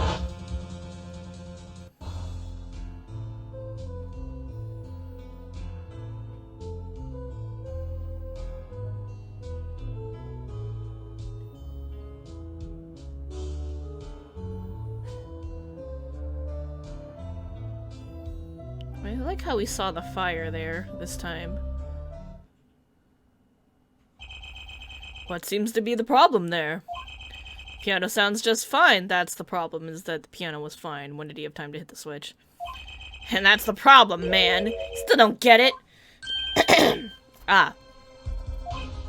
Yeah, how's he supposed to hit that switch if he's playing? Got it. You got Miss Diva, the guitar, the bass, the piano, and the drums.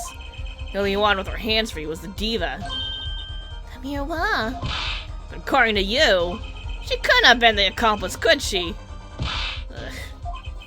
Your accomplice would have had a hard time helping out if they couldn't even press a switch. Ugh.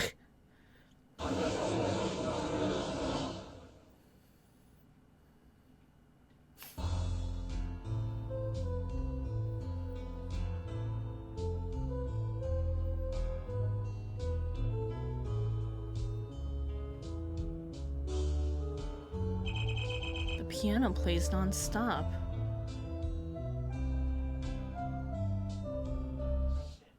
He couldn't have pressed that switch. Well, Mr. Justice, piano does seem to be playing when the guitar catches fire. Well, it's okay. We all make mistakes sometimes. Hold on. Think about this. We found it inside the piano, so what if it was rigged somehow so that he just had to hit a certain key on the piano that was not contained in the regular parts of the song? So that would activate the switch. Because wasn't there something funny when we were pressing the notes? And that's how we found the switch. It's okay, we all make mistakes sometimes. Apollo, were you wrong? I can't be wrong! Everything makes perfect sense. How could it all just... Strange.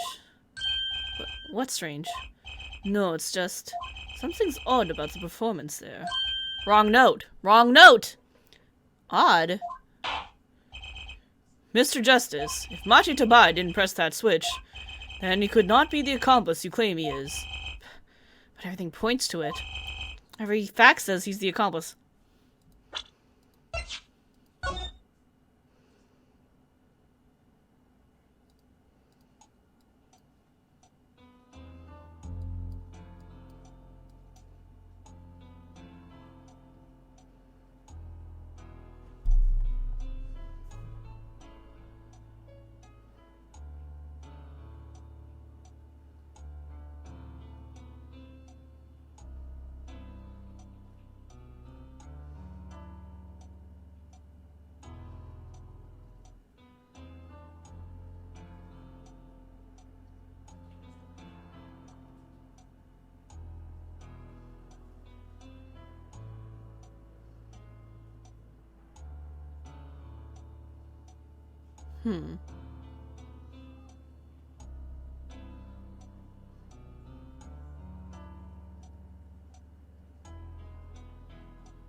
I don't know if any of that was wrong.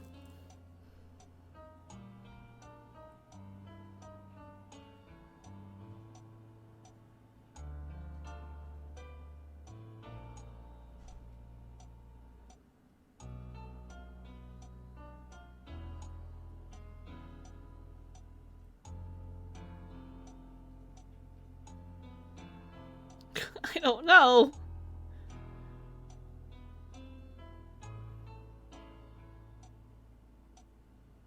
Yeah, because he was playing the whole time, but one of the notes in there has to be wrong. I just don't know where.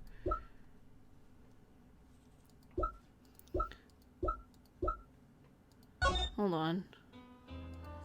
Alright, when does it catch fire? Alright, second verse.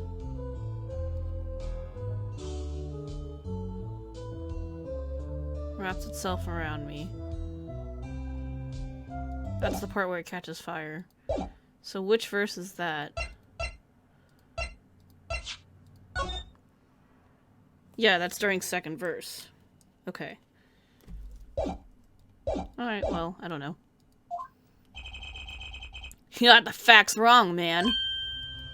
Here's some facts for you. Gavin's guitar is on fire, but the pianist didn't press that switch.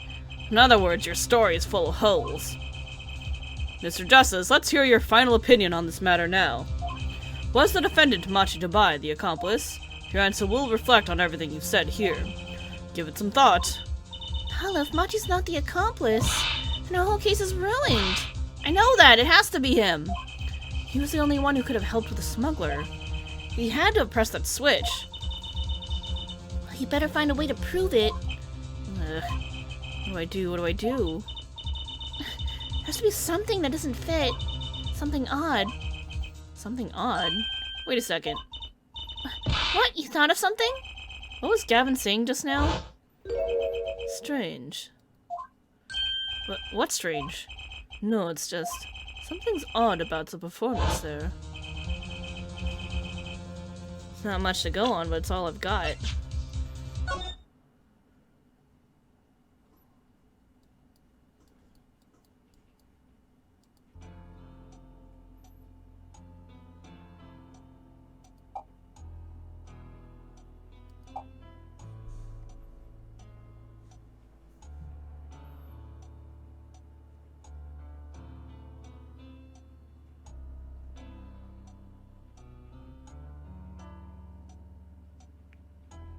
That does sound a little weird, and it does pause for a brief second.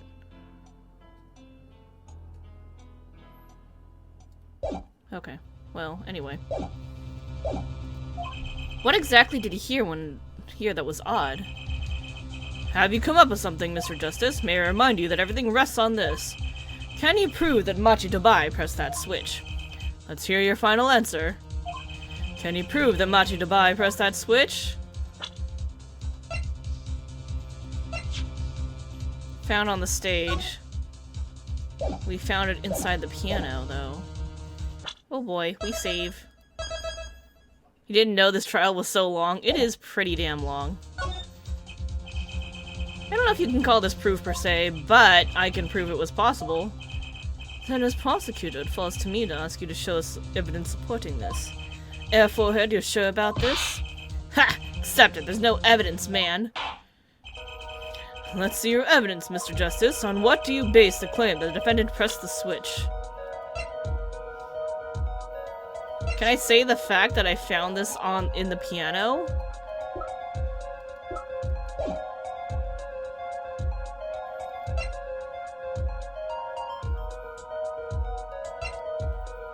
Or should we do the mixing board again? Oh gosh.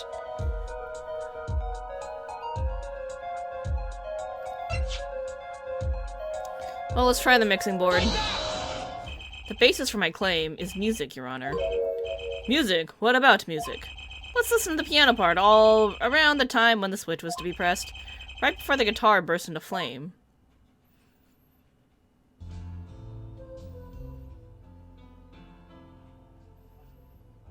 Oh, don't even- it does it for me. What was I wasting my time for?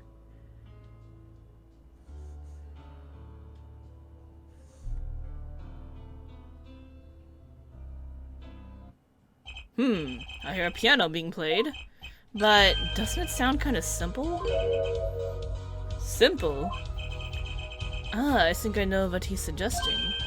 I think Machi could have played that part with one hand. Oh, you're right, maybe.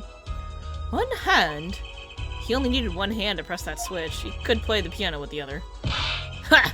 What, so you're some kind of piano savant? Actually, no. What do you know? Can't play a part like that with one hand. Ugh. Maybe I don't know what I'm talking about here. Wait, I know. Wait, sorry. Wait, I know. Hey, Trucy!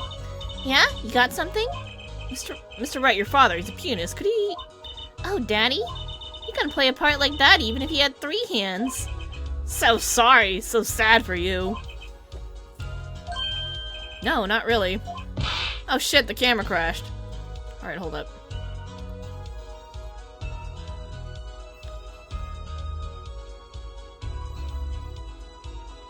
Camera, please.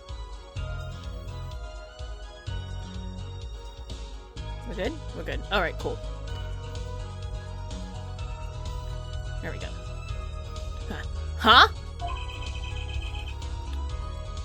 That was just the easy way to prove it. There's always the hard way. Man, how are you gonna prove whether you played it with one hand or two? Can't. I admit it will be rather difficult to prove, but it's highly likely you was playing with one hand. How do you know that? Clue is what Prosecutor Gavin described as sounding odd. What sounded odd? I'll bet we can tell by listening to a certain part of the song. No way! Well, it seems we've come to the moment of truth at last. Let's hear what Mr. Justice has to say for himself. I don't know. Shows the part that proves the defendant was playing with one hand. Oh god. Right before the guitar burst into flames. Machi was definitely playing one-handed just before the guitar caught fire. And one section of the song proves it.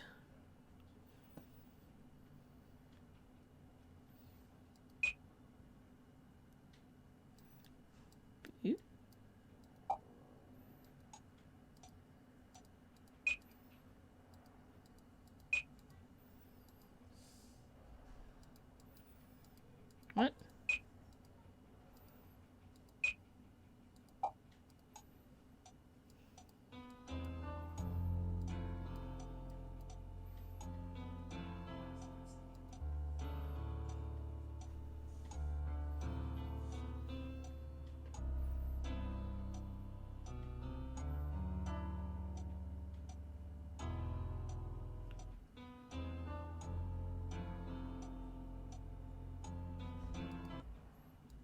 Hold on.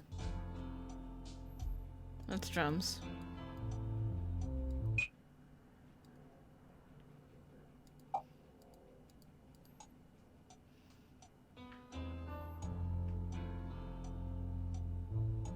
Bass.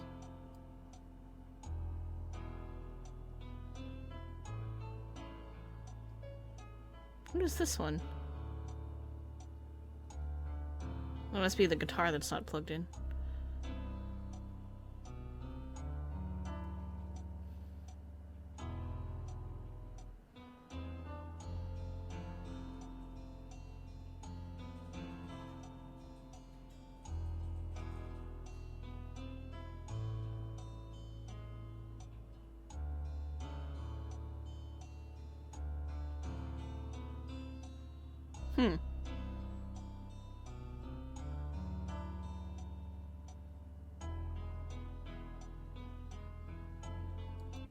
Anyway, it's probably this part, but I don't really know why.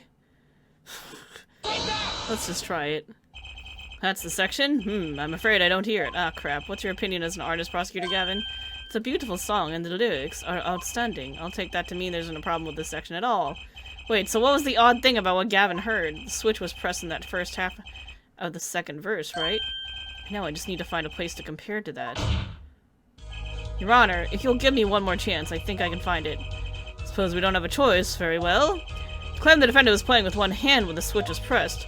Shows the part that proves it. Machi was definitely playing one-handed just before the guitar caught fire, and one section of the song proves it. Is it the last one? Okay, hold up.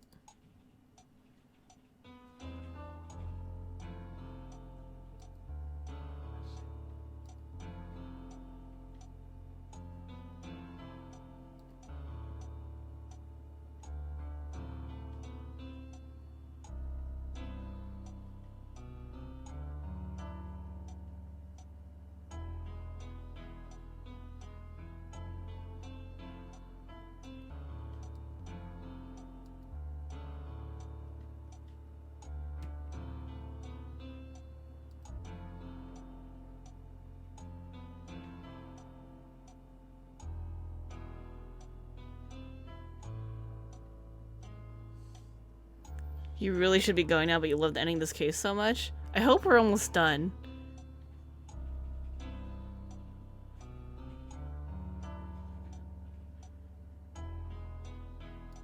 I'm just gonna have to guess, because I don't really know. At least we're not getting penalized. That's the section, no. Lyrics are outstanding. Wait, so that's not what's odd. Okay. One section of the song proves it.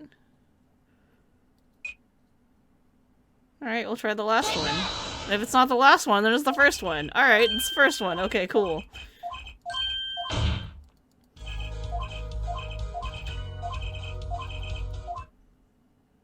One section of the song proves it.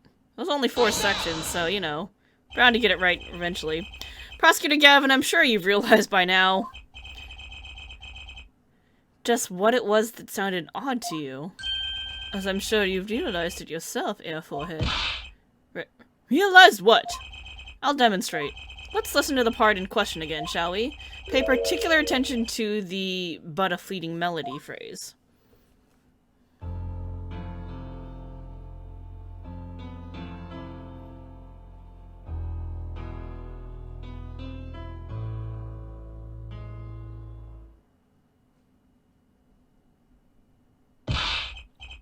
Man, how many times do we have to listen to the same thing? You're right, enough of that. Let's listen to another section, shall we? Another section? The guitar bursts into flame at the end of the second verse. Let's listen to the same spot. And the first verse. Pay attention to, "Oh, that night in your embrace."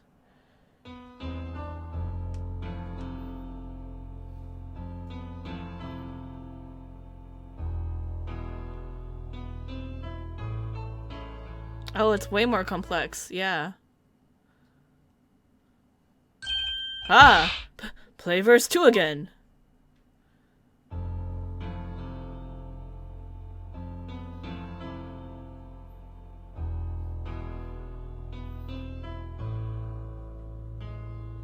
Yeah. I see, I get it. They feel the same, true. But they're clearly very different! Pretty close to done, no more testimonies? Okay, cool. It's not there.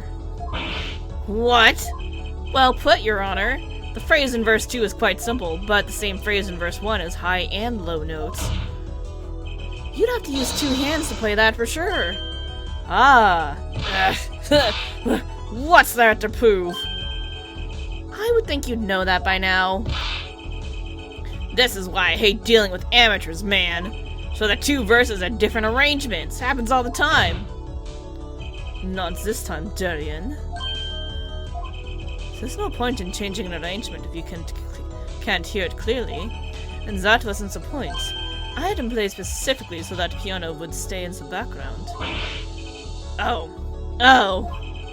That was what I noticed. Why should the same phrase sound slightly different, I asked myself.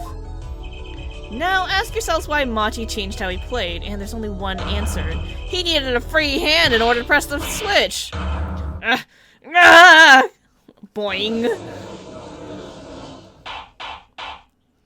Order! I believe this ties all the facts together. Well, Prosecutor Gavin? Yes, quite. So, personally, this comes as a terrible disappointment. What? No comeback? Can't believe it, I finally did it. Shut him up! Very well. Barring an objection from the prosecution, I will now state the court's opinion on this matter.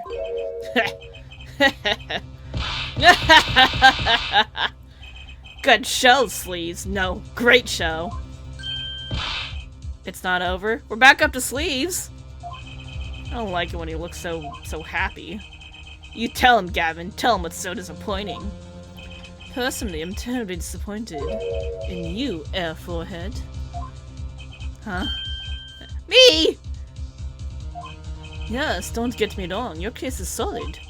The facts all check out, but even now, you have yet to show us a single piece of decisive evidence. Crap.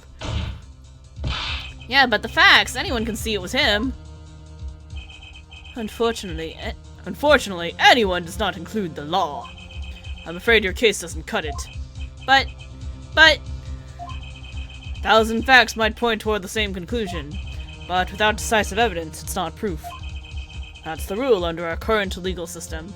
Bullshit. I don't believe it. It does not seem as though the defense has any more evidence to present. I think if he did, we already would have seen it a long ways back. It is unfortunate, but at present this court is unable to acknowledge your accusation. What? Apollo's face there was perfect. The truth is staring us all right in the face! Why can't they see it? They finally started acknowledging the bullshit legal system? Yep. What's the point of a legal system that protects criminals?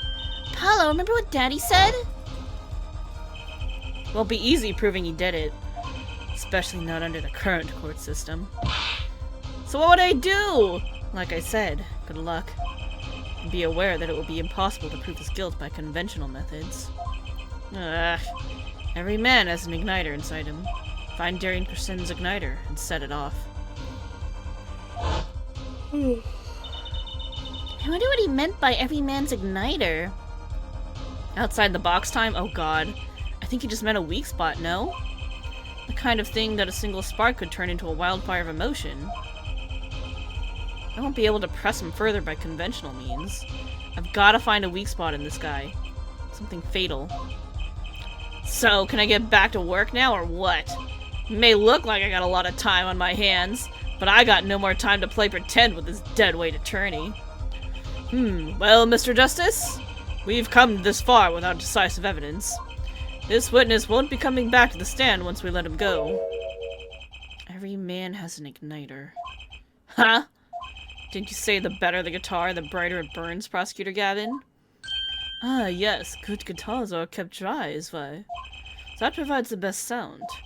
Even a small spark could cause irreparable damage. Your planet has an igniter in it too, Detective. It was there from the very beginning. What?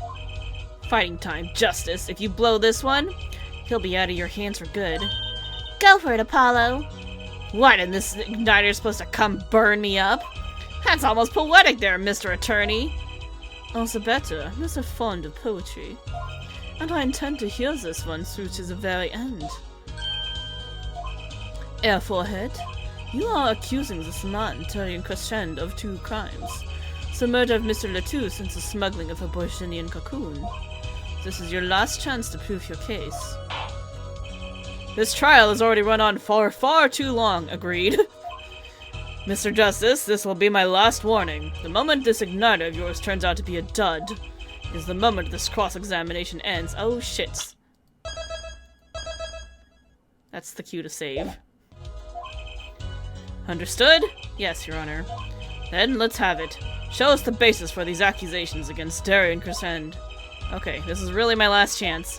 The key that will take apart Darian Crescent's plan is... Crap. No, don't return. Alright, evidence or a witness? An igniter. Something to really nail Darian.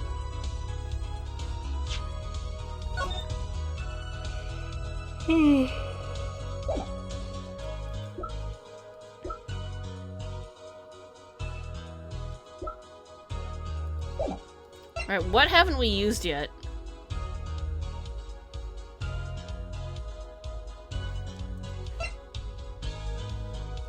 I feel like we've used everything.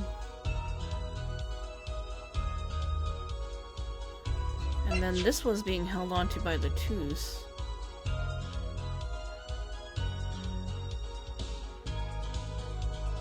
So why did Latouche have it? Or on the flip side, who could we talk to that we haven't talked to yet?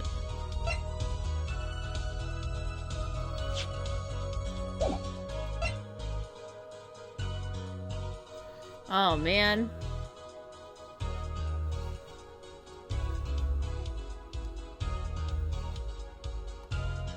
I have a feeling evidence is going to be the way to go.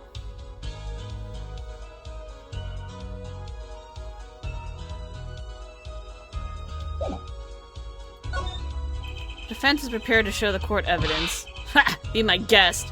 Be all of our guests, Mr. Justice. I don't know. Show us evidence supporting your accusations against Darian Crescent.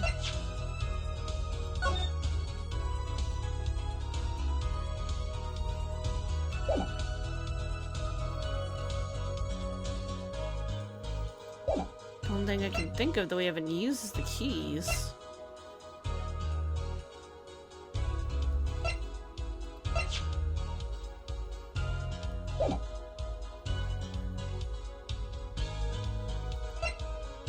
Because why would he have the keys?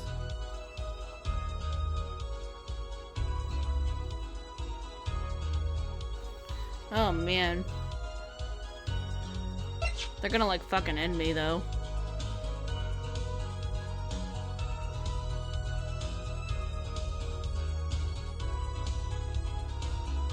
Oh, let's see. What can we think about this?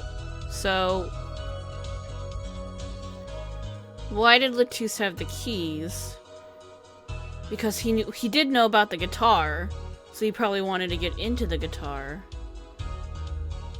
The guitar was on stage at the time of the murder, and yet Latouche had the keys. So did he take them off Darien? And then that would be a good way to be like, the jig is up, because otherwise, how would Latouche have gotten the keys? Unless Latouche is the one who stole them. Because he wanted to get into the guitar first. And then maybe Darien was like, dude, I fucking need that because I gotta get my cocoon out.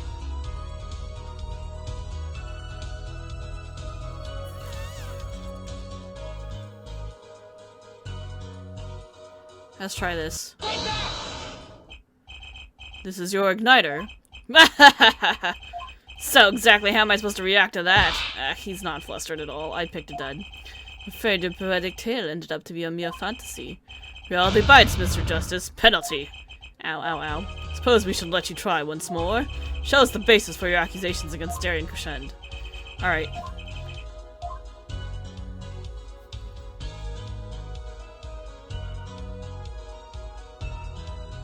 What if we call Machi back?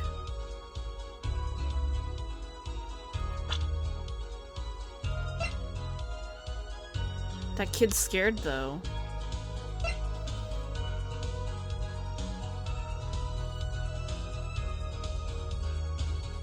Every person has an igniter.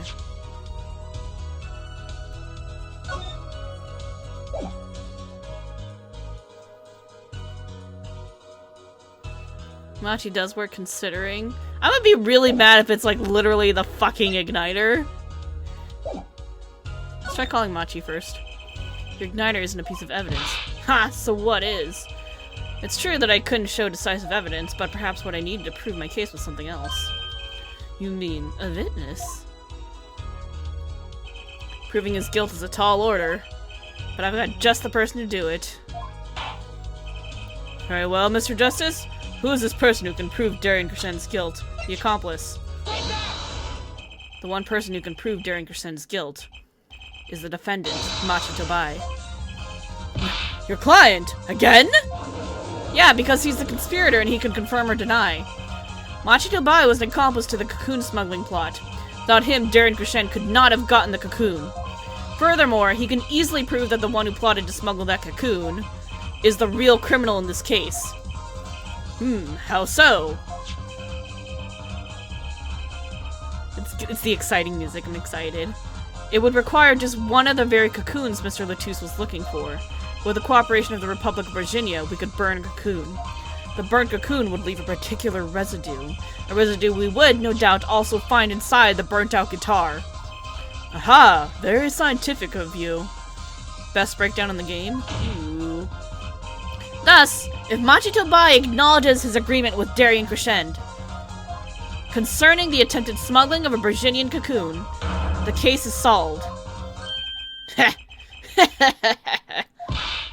Darien's laughing again. Your unrelenting passion is remarkable. You really want to get me, don't you? Too bad you'll never be able to. Why not? The little key tickler won't acknowledge anything. Especially not anything to do with cocoon smuggling. What's all this about? Taking a cocoon out of the country means death. By Virginian law. Yeah, see? If our pianist really was a smuggler, then testifying about it would be suicide. Believe me, he's not talking... But you're wrong, Detective Crescend. What? It's the other way around. If Machi doesn't admit to smuggling here, he's in deep trouble. How?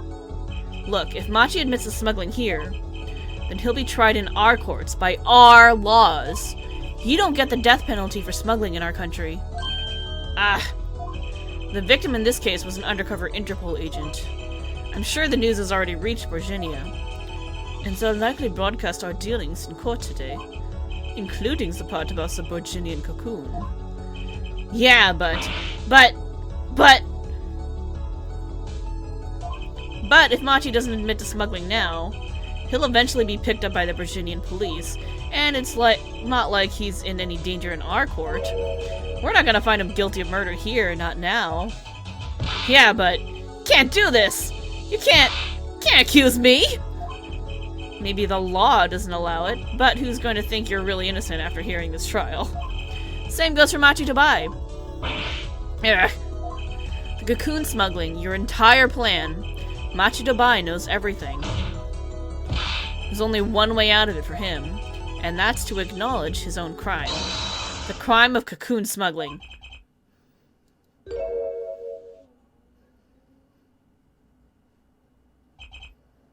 Heh. Don't worry there. I'll get you out of the country. I'll set you up someplace. Hidden mansion? Real nice. You want a house made out of cookies? Or no? House made of pianos? Come on. It's the panic bribe. Please! Holy fuck! He's whipping that hair. Holy crap! Oh my god, he looks like somebody wronged him. Tadian. He ascended to another dimension. I consider that my last session with you, we rocked. I'm guessing we can treat that outburst as a confession. Uh-oh, he's laughing again. There's a kind of sick desperation in it now, though.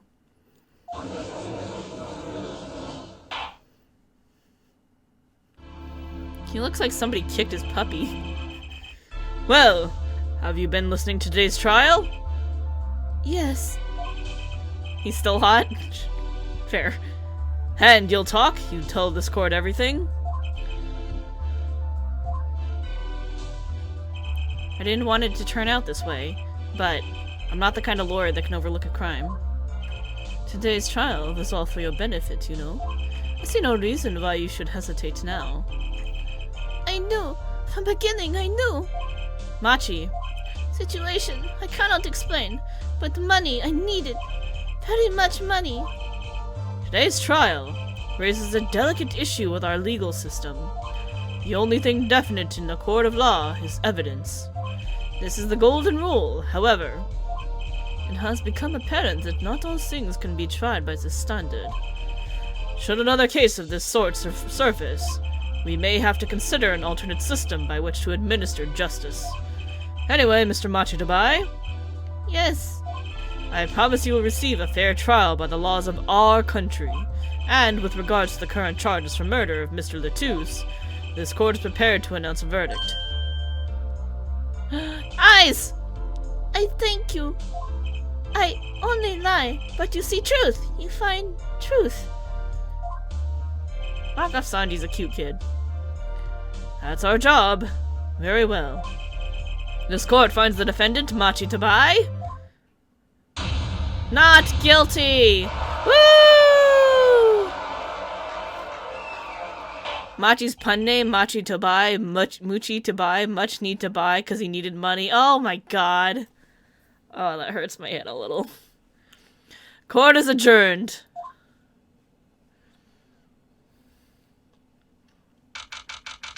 July 10th, 4:42 p.m. District Court, Defendant Lobby, number 2. I wonder what'll happen to Machi. Well, he did smuggle a cocoon out of Virginia. I guess there'll be another trial here.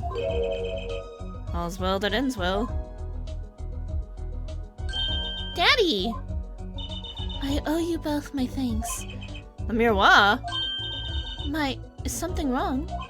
I'm sorry, Machi was your partner on stage, your friend. Yes, I thought of him as my own son.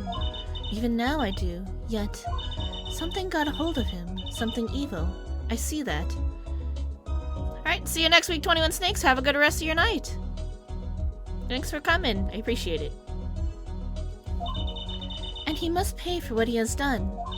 Is that not how it should be? I'm still sorry. Do not be sorry. You have given me courage. Courage? I'm considering an eye operation. It was my suggestion, actually. You mean you'll be able to see again? It's funny. I've always been afraid of the light. Light sometimes seems so harsh, so unforgiving. According to the doctor, Miroir lost her sight due to some kind of accident. An accident? As you know, I suffer from amnesia. I feared that if I could see, perhaps it would open my eyes to the truth I'd been running from. I was scared. You know what changed her mind? Hearing your defense in there today. She could feel your gaze, unwavering, always looking straight at the truth. If the light returns to my eyes, I think I will take up painting. Painting? That's right! She's the landscape painter in sound, after all. I will paint the two of you, I promise. Woohoo! I can't wait, Miroir! I owe you my thanks too, Paulo. Thanks, Mr. Wright, but for what? You reminded me I need to hurry things along. For my secret mission, that is. Are you doing something to fuck with the legal system because it's fucked up? Right, your secret mission.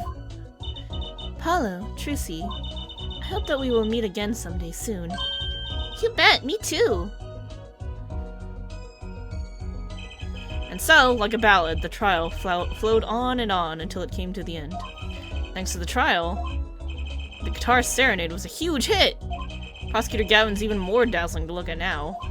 But, there's something I want to say to that guy. Next time you write a ballad, have him catch the killer at the end! Okay. Okay. Save! Alright!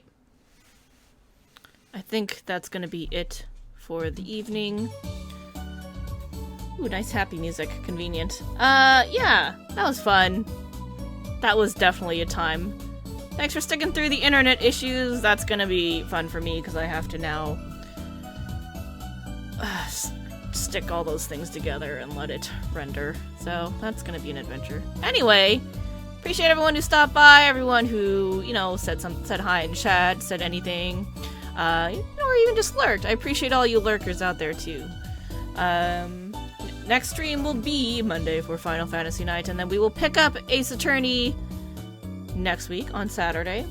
And then as a reminder, the last 2 Saturdays in May, there will be no stream, so hopefully we finish this game before then, so we have like a nice break. I will be out of town those two weekends. But other than that, thanks everyone. Have a wonderful rest of your night. Have a wonderful weekend. I'll catch all of you guys later. Alright, thanks again everyone. Have a good night. Bye!